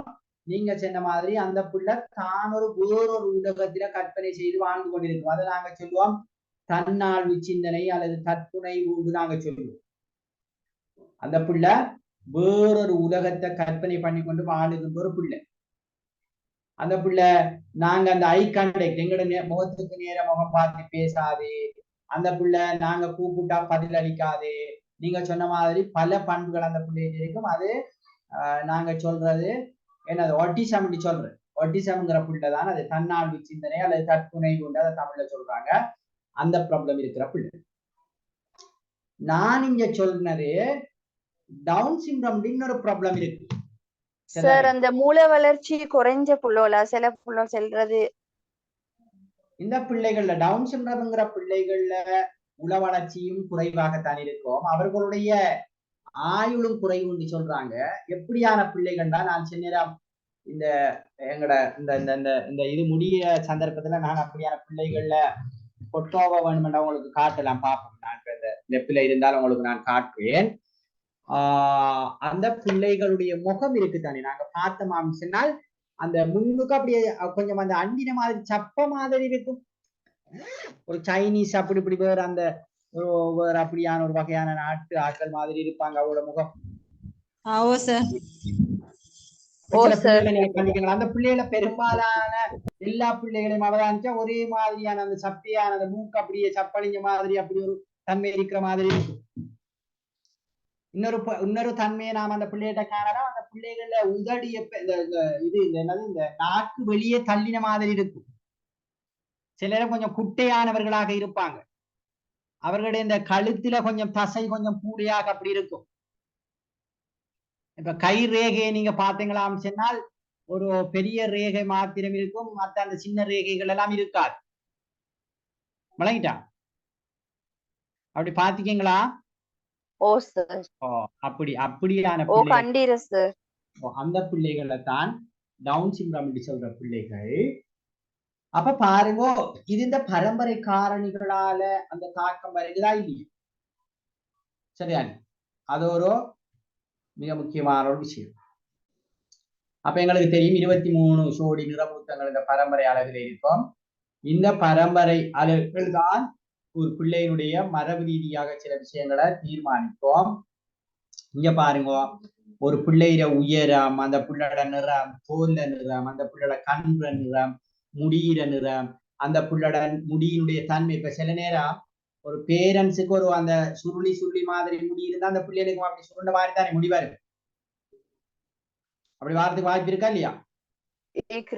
பேரண்ட்ஸ்ல வந்து நீளமான முடி இருந்தால் அந்த பிள்ளைக்கு நீளமான முடி வருவதற்கான வாய்ப்பு இருக்கு. அப்ப இதெல்லாம் இந்த டிஎன்ஏ கடத்துற விஷயம் தான்.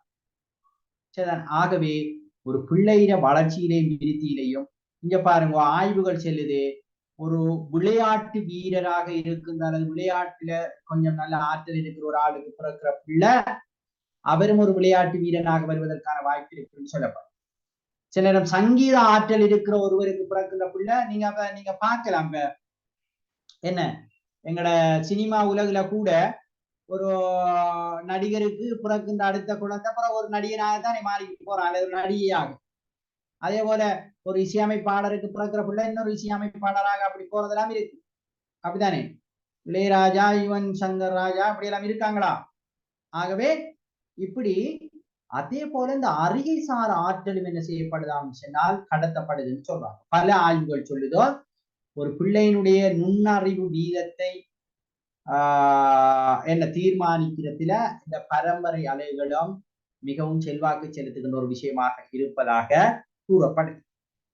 எனவேதான் நீங்க சில அறிஞ்சிருப்பீங்க, இந்த பண்டைய அந்த மடமை காலம் என்று சொல்ற அல்லது அந்த டார்க் ஏஜ் என்று சொல்ற இருண்ட யுகத்தில வாழ்ந்தார்கள் நல்ல பிள்ளைகள் பிறக்க வேண்டும் என்பதற்காக வேண்டி தன்னை மனைவியை கூட ஒரு ஹெல்த்தியான அல்லது நல்ல நொலேஜபிளான ஒருவரோட சேர விட்டு குழந்தைகள் உருவாக்கின வரலாறுகள் எல்லாம் ஒரு காலத்தில் இருக்கு. ஆனால் அது ஒரு எத்திக்கலுக்கு மிகவும் என்ன பிழையான ஒரு விஷயம். அந்நேரம் அப்படி செஞ்ச சில வரலாறுகள் ஒரு காலகட்டத்துல இருக்கு. அதைத்தான் நாங்க ஜாகிலிய காலம் அல்லது ஒரு மடமையான ஒரு காலம் என்று நாங்க வர்ணிக்கின்ற ஒரு காலம். அப்ப இப்படி இந்த ஆற்றல்கள் கூட என்ன செய்யுமாம் சொன்னால் ஒரு தாய் தந்தையினூடாக கடத்தப்படும்.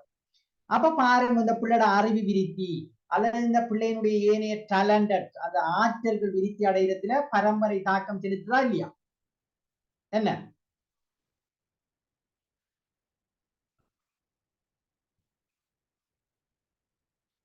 அப்ப இந்த பரம்பரை காரணியை பொறுத்தவரையில இன்னும் சில விஷயங்கள் அந்த பிள்ளையில தாக்கம் செலுத்தும். உங்களுக்கு தெரியுமா நிறைய நோய்கள் இந்த பரம்பரை ஊடாக பிள்ளைக்கு கடத்தப்படும். அப்படி கேள்விப்பட்டீங்களா? பரம்பரை ஊடாக தாய் தகப்பனுக்கு இருக்கிற நோய்கள் பலது பிள்ளைகளுக்கு கடத்தப்படும் சொல்றாங்க. எப்படி நோய், என்னென்ன நோய்கள் உதாரணத்துக்கு சொல்லலாமா? புற்றுநோய். நோய் பரம்பரையா கடத்தப்படுமா மகள்? இல்ல சார், வீசிங் வெரி குட். அதாவது நீங்க சொல்ற வீசிங் ஆஸ்துமா அது கட்டாயம் கடத்தப்படும் என்று சொல்லப்படுது. அதாவது இப்ப தாய் தந்தைக்கு இருக்கின்ற வீசிங் பிள்ளைகளுக்கு என்ன செய்யுமா சொன்னால் வரும். அது ஒரு பரம்பரையாக வருவதற்கான நிறைய வாய்ப்புகள் இருக்கு. ஓகே, வேற ஹார்ட் டிசீஸ், இதய நோய்கள், நீரிழிவு இருதய நோய்கள் வருவதற்கான வாய்ப்பும் இருக்கு. ஏன்னா ஹார்ட் அட்டாக் நேரம் அந்த ஃபேமிலி வைஸ் அப்படி வருவதற்கான வாய்ப்புகள் இருக்கு. ஆனால் நீரிழிவு நோய் என்னது? நாங்க சுகர் சொல்றோம் தானே, அப்படியா? சுகர், பிரஷர், கொலஸ்ட்ரால் எல்லாம் வாய்ப்பு இருக்கு, பிரஷர் வருவதற்கான வாய்ப்பு இருக்கு. இப்படி பல்வேறு விதமான நோய்கள் என்ன செய்யுமானால் பரம்பரை ரீதியாக கடத்தப்படும்.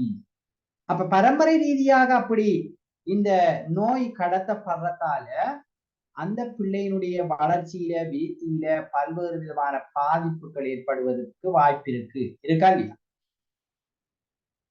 இருக்கு சார். ஓகே. அப்ப இப்படி ஒரு பிள்ளையினுடைய இப்ப நாங்க சும்மா உதாரணத்துக்கு சொல்லுவோம், ஒரு பிள்ளைக்கு ஒரு பரம்பரை ரீதியாக வீசிங் இருக்குன்னு நீங்க வச்சுக்கொள்ளுங்க. இப்ப நீங்க பாருங்க, வீசிங் இருக்கிற பிள்ளை எப்பயும் கொஞ்சம் சோர்வாக இருக்கு.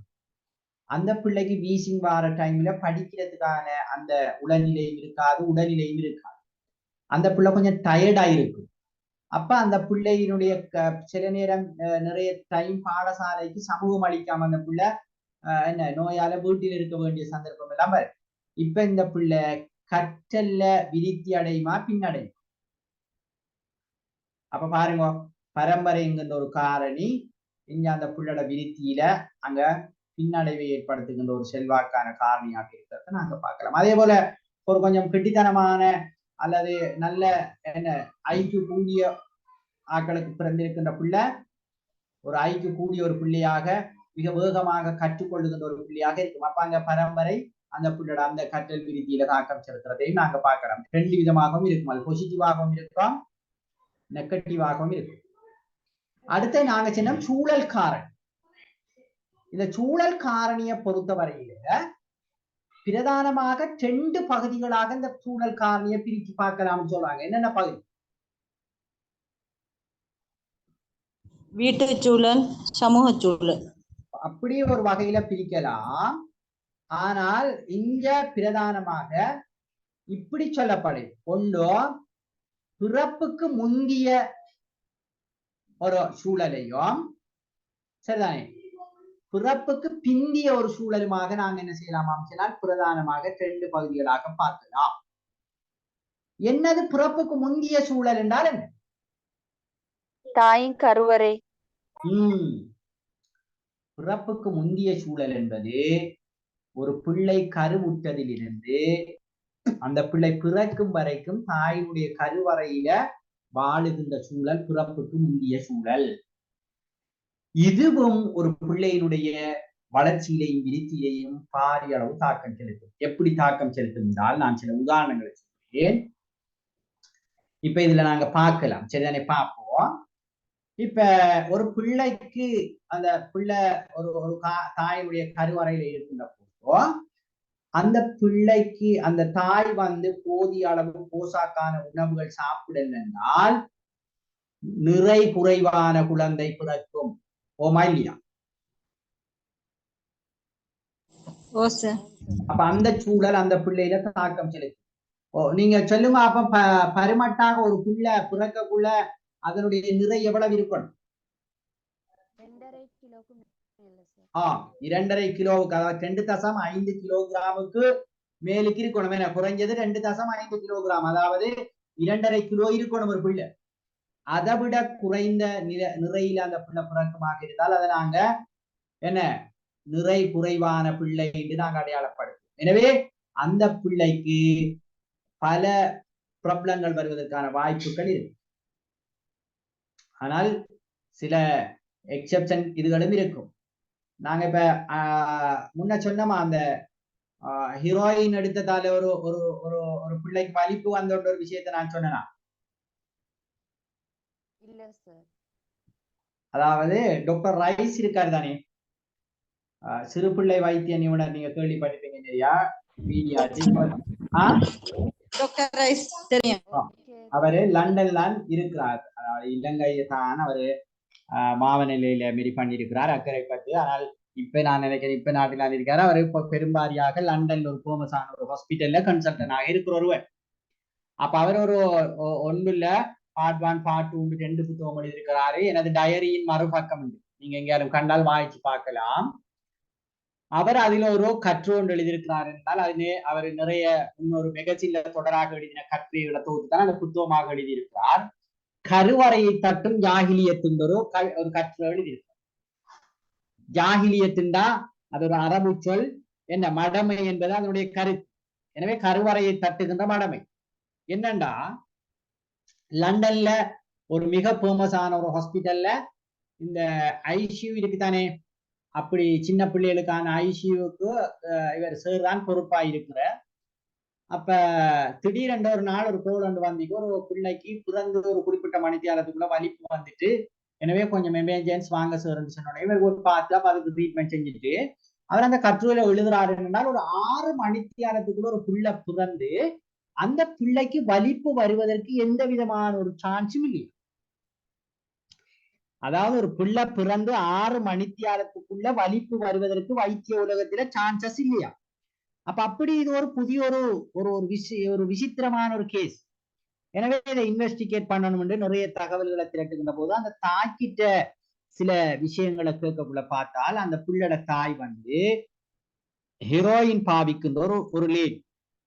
அப்ப தொடராக இந்த ஒரு பிள்ளை கருவறையில இருக்கக்குள்ள தாய் எடுக்கிற எல்லா விஷயங்களும், அது மருந்தாக இருக்கலாம், சாப்பாடாக இருக்கலாம், எல்லாம் அந்த பிள்ளைக்கும் தொப்புள் கொடி ஊடாக போகும். எனவே இப்ப ஹீரோயின்ங்கிறது இந்த பிள்ளை எடிக்ட் ஆயிட்டு அதுக்கு அது தொடராக கிடைச்சிக்கிருந்தீங்க.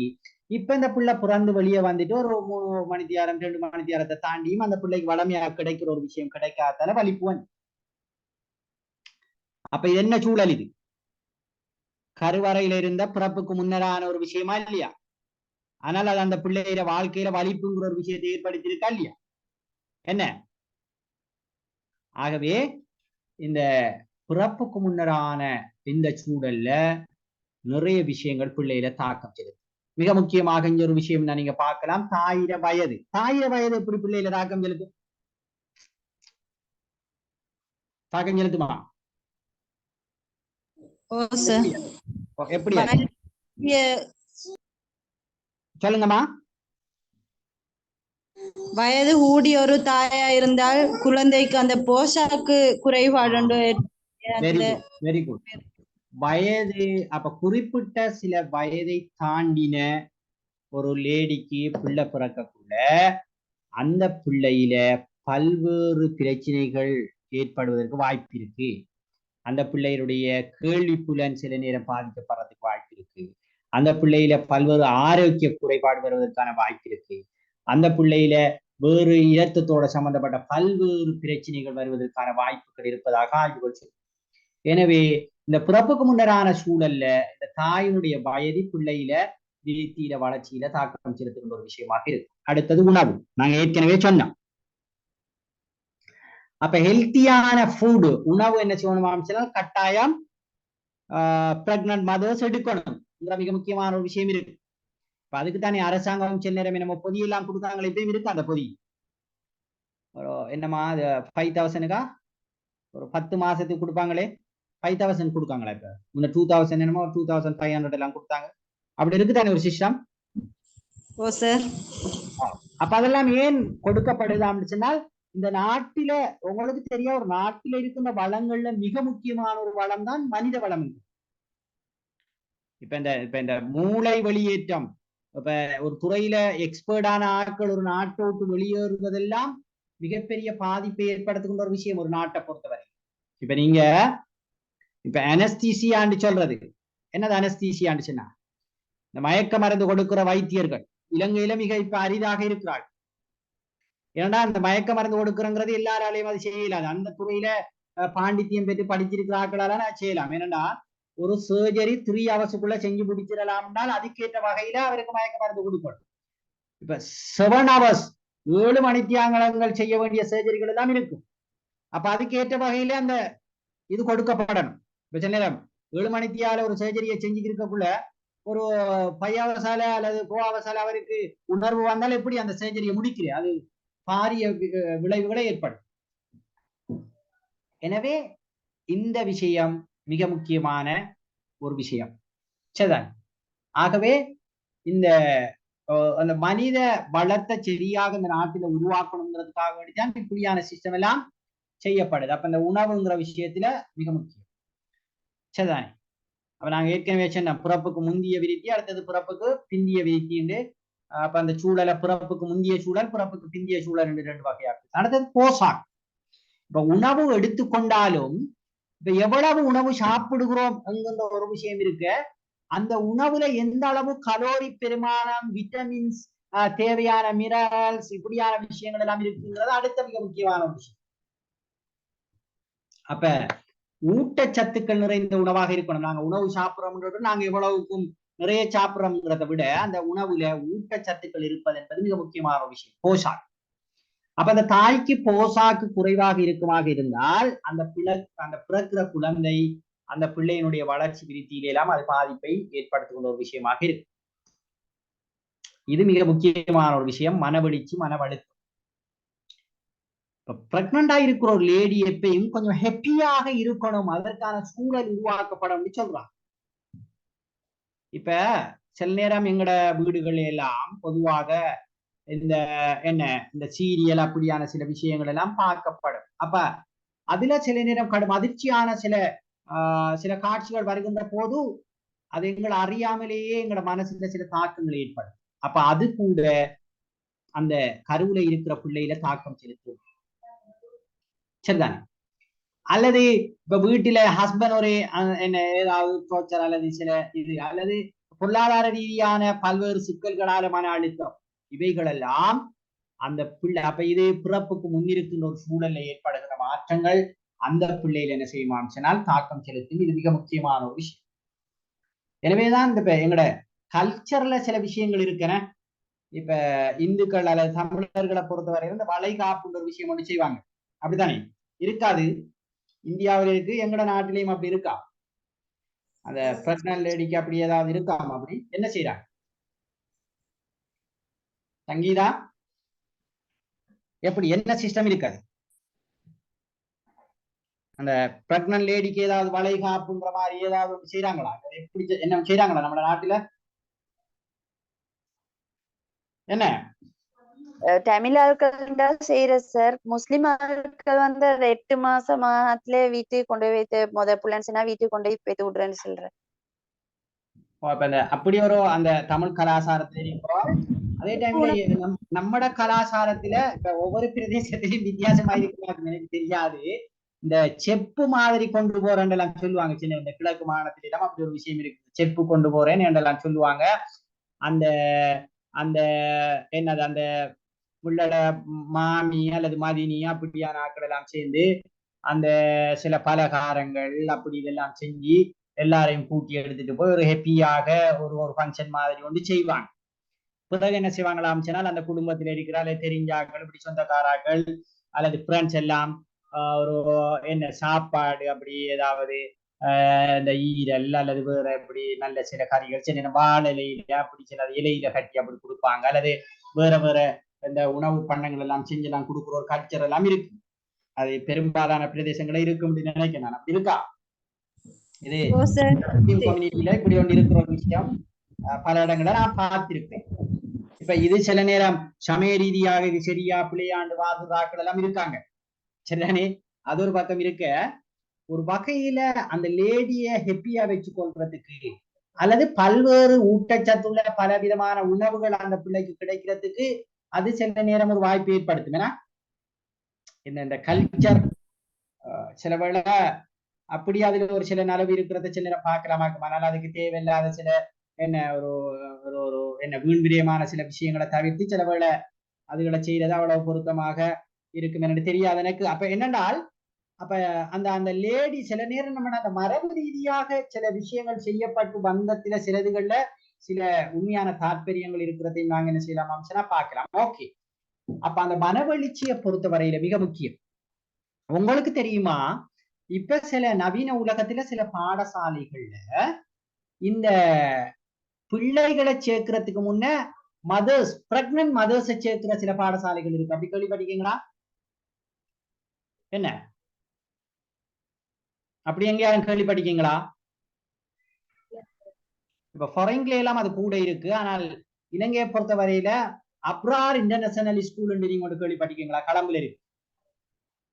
அதுல சேர்மன் இந்த நான் ஏற்கனவே சொன்ன டாக்டர் ரைஸ் தான் அதுக்கு சேர்மன் ஆயிருக்கார். அவரோட வைஃபும் ஒரு மெடிக்கல் டாக்டர். அந்த டாக்டர் ரைஸ் வைஃப் தான் அதுக்கு என்ன டிரெக்டரா இருக்கிற அந்த ஸ்கூலுக்கு. அவன் அந்த மெடிக்கல் என்ன பிராக்டிஸ் செய்யறதை எல்லாம் விட்டுட்டு அதுல அனுப்பி இருக்கா. அங்க பெரும்பாலும் இந்த பிரெக்னன்ட் மதர்ஸ் தான் சேர்க்கிறது. ஏன் அப்படி சேர்க்கிறேன்னு சொல்லுங்க. ஏன்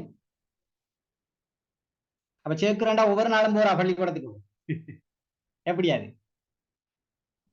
அது என்னென்றால் மாசத்துக்கு ஒரு தடவை அல்லது கிழமை 2 கிழமைக்கு ஒரு தடவை ஏதாவது சில டேட்டுகளை வச்சு அந்த மதர்ஸ் எல்லாம் கூட்டி அந்த காலத்துல எப்படியான சுகாதார பழக்க வழக்கங்கள் எப்படியான நாளாந்த செயற்பாடுகளை நீங்க கடைபிடிக்கணுங்கிற அறிவூட்டங்கள் செய்யப்படும்.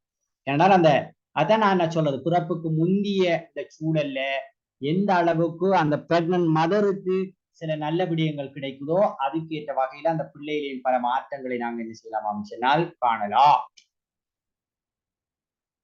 இந்த RH காரணி பொருத்தப்பாடு இல்லாம இருக்கிறது இரத்தத்தோட சம்பந்தப்படுற ஒரு விஷயம்.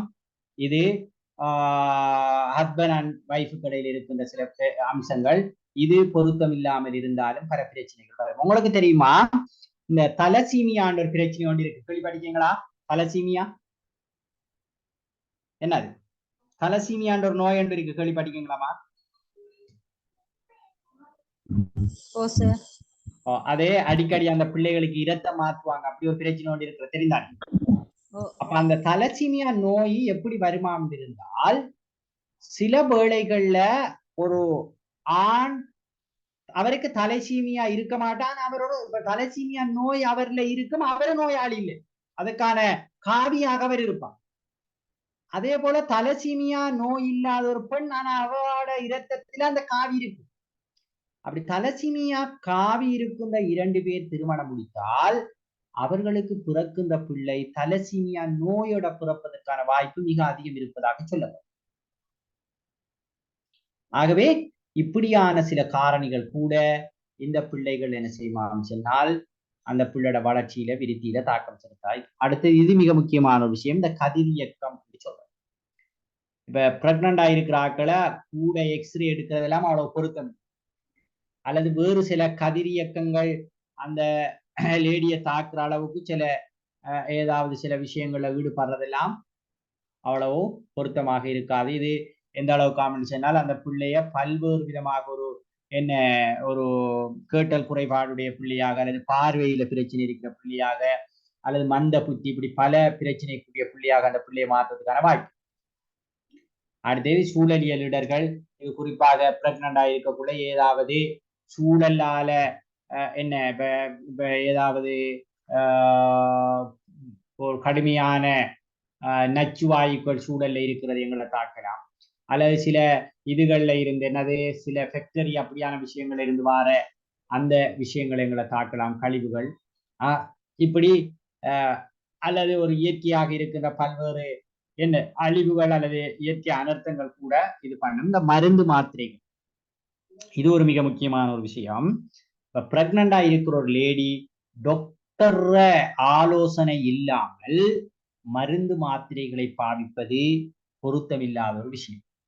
இப்ப ஒரு கடுமையான சில தாக்கங்களை ஏற்படுத்தக்கூடிய மருந்து மாத்திரைகளை பாவிப்பது அந்த பிள்ளைகளை டிசேபிளான பிள்ளைகளாக பிறக்க வைக்கிறதுக்கான அந்த வாய்ப்புகள் அது ஏற்படுகிறது. இது மிக முக்கியமான ஒரு விஷயம். போதை பாவனை என்பது அந்த பிள்ளை ஒட்டிசமான பிள்ளையா பிறக்கிறதுக்கு இது காரணமாக அமையுது என்று சில ஆய்வுகள் சொல்லுது. டவுன் சிம்ரமான பிள்ளையாக பிறக்கிறதுக்கு அது காரணமாக அமையுது என்று சில ஆய்வுகள் சொல்லுது. கேட்டல் குறைபாடுடைய பிள்ளையாக பிறக்கிறதுக்கு அது காரணமாக அமையுது என்று சொல்லுது. அதே போல இந்த பார்வை குறைபாடு, இப்படி பல குறைபாடுகளை ஏற்படுத்துறதுக்கு அந்த போதைக்கு மிக பாரிய அளவு பங்கிருப்பதாக பல ஆய்வுகள் சொல்லுது. நான் ஆல்ரெடி ஒரு சம்பவத்தை சொல்லிட்டேன். சொன்னா இந்த வலிப்பு அந்த பிள்ளைக்கு ஏற்பட்டதுங்கிற ஒரு விஷயத்தை சொன்னேன்னா அதுக்கு அடிப்படை காரணம் போதை. ஏனென்றால் இந்த நவீன உலகத்துல நிறைய பெண்களும் என்ன செய்யறாங்கன்னா அந்த போதை பாவிக்கின்றவர்கள் எங்கட கம்யூனிட்டி இந்த விஷயங்கள் எல்லாத்தையும் வேற வேற மேற்கத்தியா அப்படி பல்வேறு கலாச்சார இதுகள்ல இது இருக்கிறத பார்க்கிறோம். இது தாய் மட்டுமல்ல, தந்தை போதை பாவிக்கிறது கூட பிள்ளையில பல பாதிப்புகளை ஏற்படும். இப்ப எந்த அளவுக்கு ஆண்டால் சில நேரம் பிள்ளை பாக்கியத்தை இல்லாம செய்யறதிலையும் இந்த போதைக்கு பாரிய பங்களிப்பு இருக்கு. அப்ப அப்படியான ஒரு ஆண் அவர்ல இருந்து பிள்ளை உருவாகுவதற்கான வாய்ப்புகள் குறைய இருக்கிறது என்று கூட பல ஆய்வுகள் சொல்லுது. அப்ப இப்ப பிறப்புக்கு முந்தைய சூழல் எப்படி பிள்ளையில தாக்கம் செலுத்துங்கிற நிறைய விஷயங்களை நீங்க இப்ப தெரிஞ்சு வச்சுக்கீங்க. அதுல கிளியர் தானே? நீங்க இது போல இன்னும் நிறைய விஷயங்களை நாங்க சொல்லலாம். இப்ப உதாரணமாக அந்த பிள்ளைக்கு ருபல்லா அப்படி அல்லது ஒரு கடுமையான ஒரு வைரஸ் தாக்குறது அல்லது கிருமி தொற்று ஏற்படுறது அந்த பிரெக்னன்ட் மதர்ஸுக்கு இப்படியான பல்வேறு பயங்கரமான நோய்களுக்கு உட்படுவது கூட அந்த பிள்ளைய இந்த கருவில இருக்கிற சூழல்ல தாக்கத்தை ஏற்படுது. சரிதானே? அப்ப அடுத்ததுக்கு போவோம் நாம.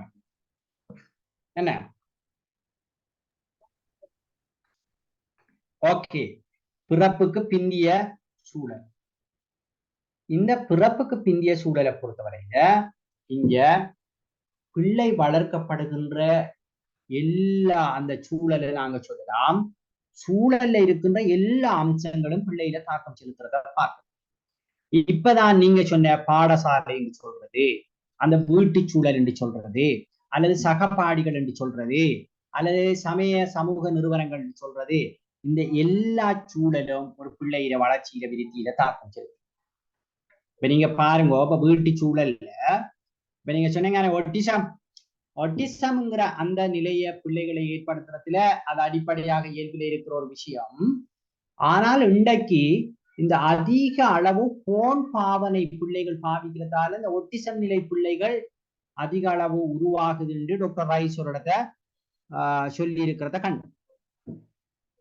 என்னண்டா இன்றைக்கு மதர்ஸுக்கு பிள்ளைகள்ல அந்த கெடுபிடியில இருந்து நாங்க தப்பிக்கொள்ளணும்னா லேசான ஒரு ஆயுதம் போன். அப்படியா? பிள்ளைக்கு ஏதாவது ஒரு கார்ட்டூன் அல்லது ஏதாவது ஒன்றை போட்டு கொடுத்துட்டா அந்த பிள்ளை அதுல அப்படியே லைச்சிடும், நாங்க எங்கட வேலையை பார்த்துட்டு இருக்கிறோம். அப்படித்தானா? என்ன இப்படியான தன்மைகள் இன்றைக்கு சமூகத்தில அதிக அளவு இருக்குத்தான். அதால நிறைய பிள்ளைகள் இந்த ஒட்டிசம் நிலைக்கு மாறுகிறார்கள் என்று சில ஆய்வுகள் சொல்வதாக டாக்டர் ரைஸ் அண்மையில் ஒன்றதை சொல்லியிருந்ததை பார்த்தேன். அப்ப எந்த அளவுக்கு என்றால், இப்ப எனக்கு தெரிஞ்ச அளவுல ஒரு வெளிநாட்டில இருக்கின்ற அரச நிறுவனம் ஒன்றில, அதாவது அரசாங்கத்தினுடைய பெட்ரோலிய கூட்டுத்தாபனத்தில் வேலை செய்யற ஒரு அக்கவுண்டன்ட், அவருக்கு ஒரு 15 லட்சத்துக்கு மேல சம்பளம். அவர ஒரு பிள்ளைக்கு இந்த ஒட்டிசம் நிலை வந்திருக்கு. என்ன ரீசன் என்று செட்டியா ஆய்வு செஞ்சு பார்த்தால், இப்ப அவரு கம்பெனிக்கு வேலைக்கு போய்த்திருவாரு, அவர் அவங்க குடும்பத்தோட பொறிமுல இருக்காரு. அப்ப வீட்டுல அந்த லேடியும் பிள்ளைகள் 2 பேரும் இருக்கும். இந்த பிள்ளைகள் கெடுபிடியில இருந்து கொஞ்சம் தப்புறதுக்கு அந்த பிள்ளைகளுக்கு தொடர்ந்து போன் கொடுக்கும். அப்ப அதால அந்த பிள்ளை இந்த ஒட்டிசம் நிலைக்கு உட்பட்டு ஒரு பாரிய பல சிக்கல்கள் ஏற்பட்டதை காணக்கூடியதாக இருக்கு. எனவே இந்த நாங்க சில சொகுசுகளை அனுபவிப்பதற்காக அல்லது நாங்க கொஞ்சம் லேசாக இருக்கலாம் என்பதற்காக வேண்டி இப்படியான சில விஷயங்களை செஞ்சிருவோம் அமைச்சனால் அது பிள்ளைகளுக்கு செய்கின்ற மிகப்பெரிய துரோகமாகவும் மாறிவிடும். எனவே இப்ப நீங்க இந்த சூழல் தாக்கம் செலுத்துகிறது என்பதற்கு நிறைய ஆய்வுகள் செய்யப்படும். இப்ப சிலருடைய கருத்துப்படி இந்த பரம்பரை எந்த அளவு ஒரு பிள்ளையில தாக்கம் செலுத்துகிறதோ அதே அளவு சூழலும் தாக்கம் செலுத்துகிறது என்று சொல்றாங்க. இப்ப உதாரணமாக ஒரு ரிசர்ச் செஞ்சுக்காங்க. எப்படி அமைச்சா, இரட்டை பிள்ளைகள் பிறந்த பிள்ளைகளை 2 பேரையும் பிரிச்சு வேறு வேறு இடங்கள்ல வளர்த்துட்டாங்க. அப்ப வளர்த்துட்டு அவர்களுடைய அந்த செயற்பாடுகளை பார்க்கக்குள்ள இப்ப பாத்ரூமுக்கு 2 பேரையும் அனுப்பிட்டு கேமரா வச்சு அப்படி பார்த்தால் 2 வேற வேற பாத்ரூம்ல, ஆனா 2 பேர் செயற்பாடுகளும் ஒரே மாதிரி. அப்படி நிறைய விஷயங்களை வீடியோ எடுத்து பார்த்துட்டாங்க. இப்ப 2ம் இரட்டை பிள்ளைகள், ஆனால் சின்ன பிள்ளையிலேயே பிரிச்சு வேற வேற இடங்கள்ல வளர்த்த பிள்ளைகள் 2 பேருடைய செயற்பாடுகளும் ஒரே மாதிரி இருக்கிறது அவதானிக்கப்பட்டது. எனவே இங்க பரம்பரை தான் இதற்கு காரணம் என்ற ஒரு கருத்து முன்வைக்கப்பட்டது. அதே நேரம் இன்னும் 2 இரட்டையர்கள் 2 இடங்கள் என்ன செஞ்சாங்களாம் வளர்த்தாங்க. எப்படி வளர்த்தாங்க என்றால், ஒரு மோசமான சேரிப்புறம் அப்படியான சில அந்த தன்மைகள் இருக்கிற ஒரு இடத்தையும், ஒரு நல்ல ரிச்சான நல்ல படிச்ச அப்படியான ஒரு இடத்தையும் 2 பிள்ளையும் வளர்க்கும்.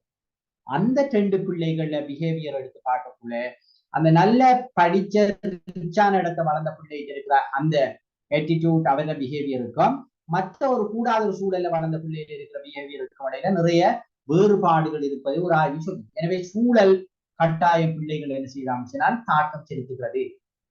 அப்ப அந்த புள்ள சேர்ற என்ன நண்பர்கள், அது சகபாடி அல்லது அந்த புள்ள வாழ்ற இப்ப இது என்னது எந்த அளவுக்கு அமைச்சுனால் சூழலை பொறுத்த வரையில உங்களுக்கு தெரியும், பௌதிக சூழல் என்று நாங்க ஒரு வகைப்படுத்தலாம். அடுத்தது மானிட சூழல். அப்படி இருக்கா?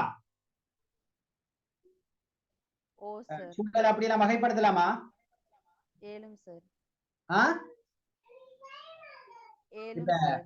புவியியலை கூட சொல்றாங்க பௌதிக புவியியல், மானிட புவியியல் என்று. அப்படி புவியியல வகைகள் இருக்காமா?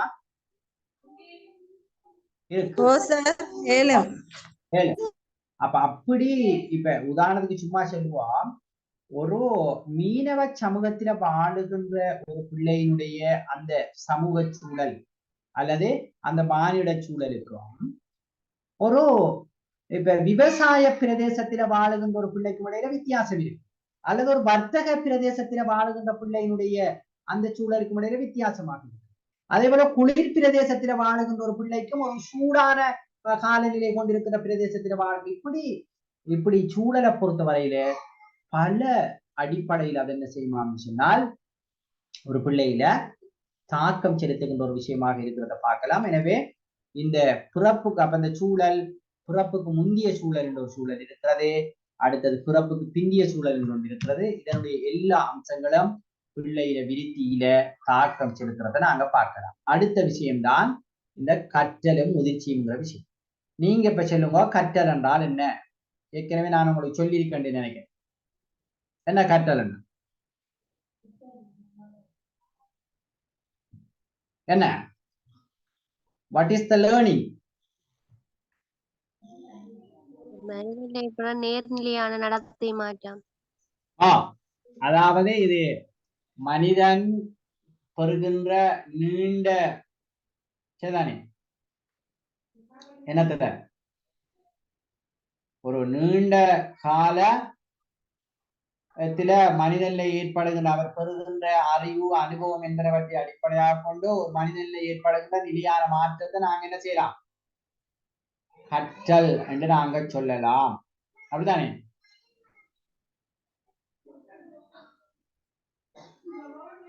ஓகே, கற்றல் என்று சொல்லலாம். அப்ப அந்த கற்றல் எப்படி பிள்ளையில தாக்கம் செலுத்துது சொல்லுங்க. கற்றல் எப்படி தாக்கம் செலுத்துது?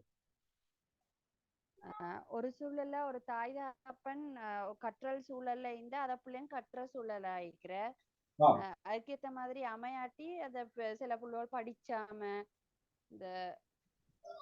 படிச்சாமிக்கிற சில குடும்பங்கள்ல வந்து அந்த தாய் தகப்பனுக்கு இடையில பிரச்சனைகள் இருந்தேன்னு சொன்னா அத புள்ள மனத்தாக்கம் மாதிரி ஒரு நேரம் படிச்சிரு ஒரு நேரம் படிச்சாம அந்த நிலைமையில காணப்படுற. அது நல்ல. அடுத்து நாங்க படிக்கிற விஷயம் ஒரு பிள்ளையில விருத்தியில எப்படி தாக்கம் செய்யும்? அப்படி ஏதாவது இருக்குமா? அல்லது அந்த பிள்ளோட சுகாதார விருத்தி ஏனைய விருத்திகள் எல்லாமே ஏதாவது தாக்கம் செலுத்துமா? இப்ப நீங்க பாருங்க, இப்ப இந்த கொரோனாங்கிற ஒரு விஷயம் கொண்டு வந்தது. எனவே இந்த கொரோனா சம்பந்தமாக நிறைய விழிப்புணர்வு மீடியாக்கள்ல பேப்பர்ல அல்லது ஏனைய வைத்தியர்களால அல்லது துண்டு பிரசுரங்கள் இப்படி எல்லாம் செய்யப்பட்டது. அப்ப அதால இந்த கொரோனாண்டா என்ன, அது எப்படி தொற்றும், அதுல தொற்றில இருந்து நாங்க பாதுகாக்கிறதுக்கு என்ன செய்யலாம் எல்லாம் அறிவூட்டப்பட்டுட்டா இல்லையா? அப்ப அது ஒரு கற்றல். அதால நிறைய பேர் அந்த வழிமுறைகளை பின்பற்றி அந்த கொரோனாவில இருந்து தங்களை பாதுகாத்து கொண்டாங்களா இல்லையா? அல்லது சிலர் அந்த நோய்க்குள்ள அகப்பட்டு மரணிச்சவர்களும் இருக்கிறாங்க, அல்லது அதால மிகவும் தாக்கத்துக்கு உள்ளான ஆட்களும் இருக்கிறாங்க. ஆகவே நாங்க கற்கின்ற விஷயம் இப்ப நாங்க இப்ப உதாரணத்துக்கு சொல்லுவோம், சின்ன பிள்ளைக்கு நாங்க என்ன செய்யறோம் சொன்னால், நாங்க சாப்பிடுற உணவுல என்ன எமது உணவு கிரேட் 3ல தொடங்கும் நினைக்கிறேன் நான். இதுல என்னத்துல ERA பாடத்துல அப்படி இருக்காமா? அந்த சுற்றாடல் சார் செயற்பாடுங்கிற பாடம் இருக்கா? அது இப்ப எங்க ஆரம்பிக்குது? பிரைமரி எத்தனாம் ஆண்டுல இருக்கா அப்படி ஒரு பாடம்?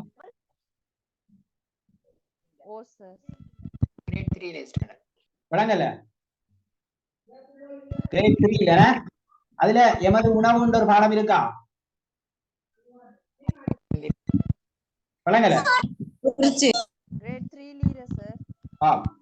அது அப்ப அப்படியோ கிரேட் 3லயும் அதே பாடம் இருந்து கிரேட் 4லயும் இருந்து கிரேட் 5லயும் இருக்குன்னு நான் நினைக்கிறேன். இப்ப இருக்கு. இப்ப எமது நாடு என்று சொன்னால் அது அப்படியே தொடர்ந்து இருக்கும், எல்லாத்திலையும் கொஞ்சம் விரிவாய் போகும். அப்ப என்ன சொல்ல வாரினால், அப்ப நாங்க அந்த பாடத்துல அந்த பிள்ளைக்கு படிப்பிப்போம், நாங்க போஷாக்கான உணவை சாப்பிடணும், இந்த போஷாக்கான உணவு தான் எங்கட உடலை விருத்தி அடைய செய்யும், எங்களுக்கு சுகாதாரத்துக்கு அது என்ன உறுதுணையாக இருக்கும், நோய் தொட்டாம இருக்கும், இதெல்லாம் நாங்க நிறைய விஷயங்களை நாங்க பிள்ளைக்கு படிப்பிப்போம். இப்ப சில நேரம் அந்த கற்றலை சரியாக உள்வாங்கின பிள்ளைகள் இந்த ஹெல்த்தியான ஃபுட்களை உண்றதுக்கு சில நேரம் என்ன அதுல ஈடுபாடு காட்டும். எனவே அந்த பிள்ளையிட வளர்ச்சி விருத்திங்கிறது அதன் ஊடாக மேம்படுமா இல்லையா? ஆகவே இந்த கற்றல் என்பது பல்வேறு விதத்தில எங்களோட வளர்ச்சியில விருத்தியில தாக்கம் செலுத்துகின்ற ஒரு விஷயமாக இருக்கிறத நாங்க பார்க்கலாம். அது ஒரு விஷயம் சரிதானே? அதே மிக முக்கியமான ஒரு விஷயமாக. அப்ப எங்களுக்கு தெரியும் முதிர்ச்சி என்றா என்னன்னு தெரியும் எங்களுக்கு, நாங்க ஏற்கனவே படிச்சுப்போம். இந்த முதிர்ச்சி எப்படி எங்களோட விருத்தியில அல்லது கற்றல்ல தாக்கம் சொல்லுங்க. முதிர்ச்சி எப்படி அதை தாக்கம் செலுத்துமா? எப்படி முதிர்ச்சி தாக்கம் செலுத்தும் இருக்கா? அப்படி சார் ஒரு குழந்தை வந்து பிறந்ததிலிருந்து கற்றுக்கொள்ளிய அப்புறம் இந்த ஆரம்பத்திலிருந்து பார்வையிலிருந்தும் கேட்டல் மூலமும் கற்றுக்கொள்ளும் விடயங்களை வந்து அந்த காலப்போக்குல வந்து பேசுதல், நடத்தல், ஓடுதல், அந்த செயற்பாடு செய்தது வந்து முதிர்ச்சி நிலை. நாங்க இப்ப ஏற்கனவே சொன்னோம் முதிர்ச்சின்னு சொல்றது.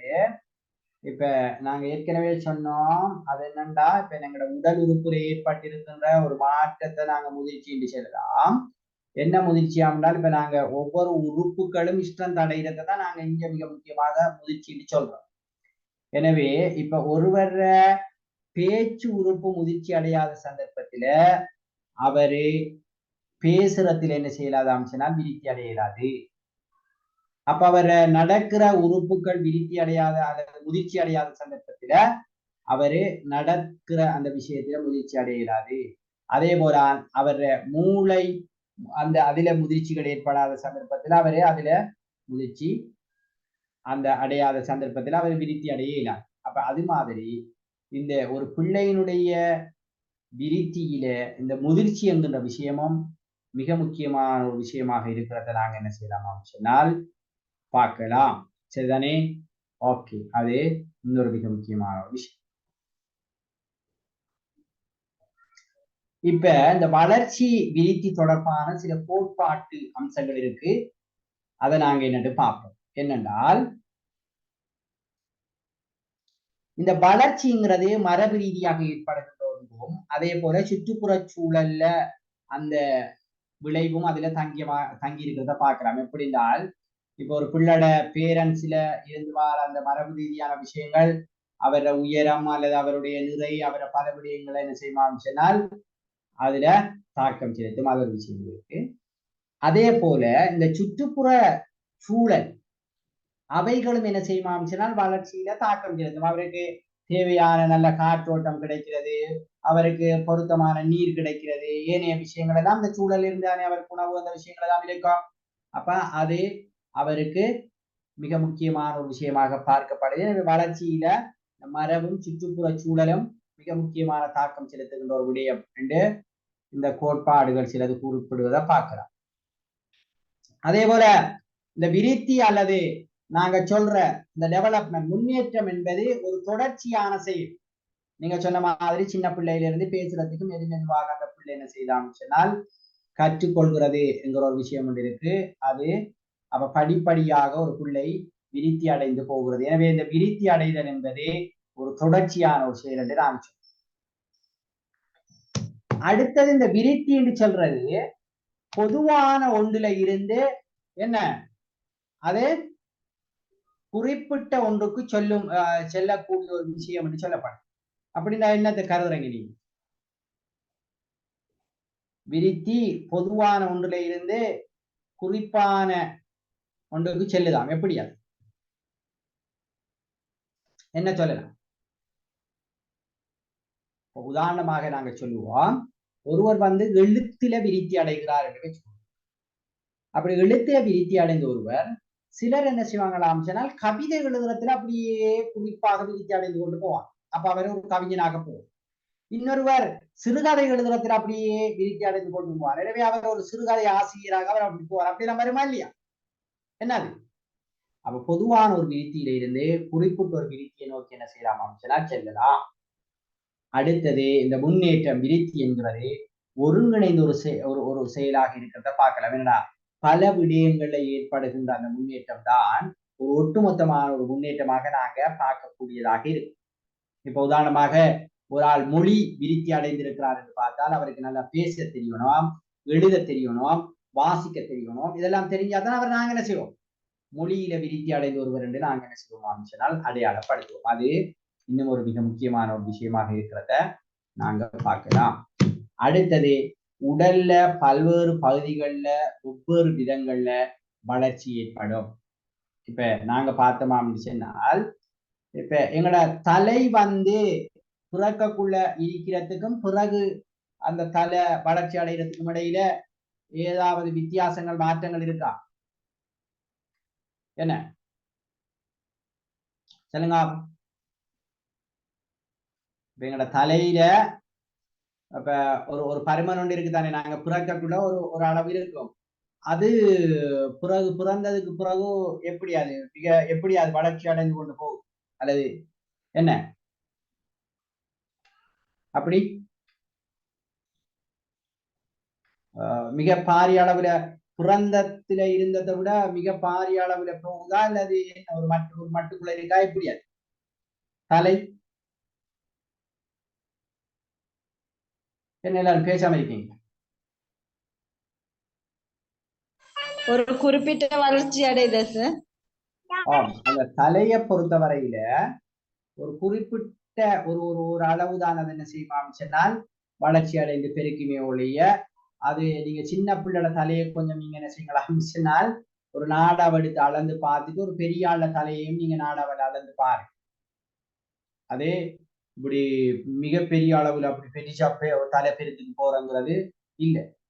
ஆனால் காலை பொறுத்த வரையில நாங்க பிறக்கக்குள்ள இருந்த காலை விட அப்படி அது நீண்டு கொண்டு போகும். கையை பொறுத்த வரையில அது நீண்டு கொண்டு போகும். ஆகவே இந்த உடல்ல இருக்கின்ற உறுப்புகள்ல வளர்ச்சி கூட ஒரு வித்தியாசமான வேகத்திலான என்ன செய்யலாம் சொன்னால் வளர்ச்சி அடைகிறத நாங்கள் என்ன செய்யலாம் சொன்னால் பார்க்கக்கூடியதாக இருக்கும். சரிதானே? எனவே இவைகள் தான் இந்த வளர்ச்சி விருத்தி தொடர்பான கோட்பாடுகளை இருக்கின்ற சாரம்சமான விடயங்களாக நாங்க பார்க்கக்கூடியதாக இருக்கும். ஓகே, இப்ப நீங்க இந்த டைம் வந்து உங்களுக்குரிய டைம் ஏதாவது நாங்க படிச்ச விஷயங்கள உங்களுக்கு ஏதாவது கிளரிபிகேஷன் ஏதாவது கேட்கணுமா இருந்தால் நீங்க கேட்கலாம், அல்லது நீங்க கருத்துக்கள் சொல்வதாக இருந்தால் சொல்லலாம். என்ன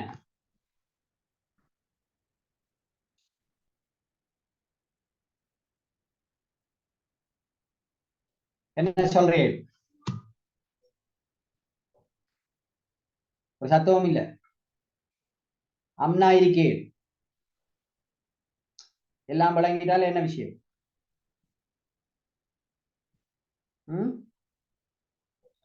முதல்ல அந்த எல்லாரும் இந்த என்ன ஆன்லைன்ல கிளாஸ்லானே இருக்கோம். நான் ஒரு புதுமொழி ஒன்று வச்சுக்கேன். எப்படின்னா, இந்த முன்ன சொல்ற ஒரு காலத்துல அந்த வகுப்பறைகள்ல மாணவர்கள் இருக்கின்ற போதோ என்னது physically present but mentally absent சொல்றது. ஆள் இருப்பார், ஆனால் அவர நினைவு அவர மைண்ட் எல்லாம் வேற பக்கத்துல இருக்கு. நான் இப்போ ஒரு புதுமொழி ஒன்று உருவாக்கினேன். எப்படின்னால், இந்த phone present but passion absent. நிறைய இந்த ஆன்லைன் கிளாஸஸ்ல போன் பிரச்சனை இருக்கும், ஆனால் பேஷன் என்ன செய்வார் அமைச்சனால் அப்சன் ஆயிருப்பார். அப்படி இருக்கீங்களா? என்ன? இல்ல சார். நீங்க கொஞ்சம் எல்லாரும் ஆக்டிவா தானே இருக்கீங்க. சரிதானே? அப்ப நாங்க இந்திய வகுப்புலமா நாங்க என்னத்தை படிக்கமா சொன்னால் என்னத்தை படிக்க ஒன்று நாங்க இந்த சைக்காலஜி, அது குறிப்பாக எஜுகேஷனல் சைக்காலஜி எவ்வளவு முக்கியத்துவம் வாய்ந்தது என்ற ஒரு விஷயத்தை படித்தோம். அதே போல இந்த வளர்ச்சி உளவியல் அல்லது விருத்தி உளவியல் தொடர்பாக நாங்க வளர்ச்சி என்றால் என்ன என்று பார்த்தோம். அதே போல என்ன விருத்தி என்றால் நாங்க என்னென்று பார்த்தோம். அதே போல முதிர்ச்சி என்றால் நாங்க என்னென்று பார்த்திருக்கோம். இந்த வளர்ச்சிக்கு விருத்தி முறையிலான வேறுபாடுகள் என்னங்கிற விஷயத்தை பார்த்திருக்கிறோம். அதே போல இந்த பிள்ளையினுடைய விருத்தியில செல்வாக்கு செலுத்துகின்ற பிரதானமான காரணிகள் ஒரு 3 அல்லது 4 சொல்லிக்கலாம். பரம்பரை, சூழல், அடுத்தது கற்றல், அடுத்தது முதிர்ச்சின்னு சொல்லிக்கலாம். இது ஒவ்வொன்றும் தொடர்பாக சில விளக்கங்களை நாங்க என்ன செஞ்சிக்கோமா சொன்னால் இந்த அமர்வுல நாங்க பார்த்திருக்கிறோம். எனவே இந்த காரணிகள் பல்வேறு விதத்தில பிள்ளைகள்ல தாக்கம் செலுத்துகின்ற அந்த விடயங்கள் இதுல என்ன செய்யப்பட்டிருக்காம சொன்னால் ஒரு கொஞ்சம் என்ன விழாவாரியாக நாங்க பார்த்திருக்கிறோம். அதுல இந்த சூழல் காரணியை பொறுத்தவரையில 2ஆ பிரிக்கிறான்னு சொல்லிட்டோம். அது என்ன பிறப்புக்கு முன்னர் பிறப்புக்கு பின்னர் என்று நாம் பார்த்திருக்கிறோம். அதே டைம்ல இந்த வளர்ச்சி விருத்தி தொடர்பாக கோட்பாடுகள் சொல்லுகின்ற கருத்துக்களுடைய என்ன அடிப்படையான அம்சங்கள் என்னன்னு நாங்க இன்றைய செஷன்ல பார்த்திருப்போம். எனவே இதுல ஏதாவது விளங்காத விஷயங்கள் இருந்தால் நீங்க கேட்கலாம், அல்லது நாங்க இதோட முடிச்சு கொள்ளலாம். சார், போன கிளாஸ் டேயும் இந்த கிளாஸ் டேயும் பிடிஎஃப் வாட்ஸ்அப்ல போடியா? நான் இன்றைக்கு போட்டு விடுறேன்மா. உங்களுக்கு சொல்றேன், ஷேர் பண்ணுங்க. சரிதானே? Okay sir. ஓகே, அப்போ தேங்க்யூ வெரி மச். அப்போ நாங்கள் இதோட முடிப்போம். இன்னொரு செஷன்ல நாங்கள் சந்திப்போம். சரிதானே? Okay sir, thank you. Okay okay thank you. Okay sir, thank you very much. Okay thank you very much.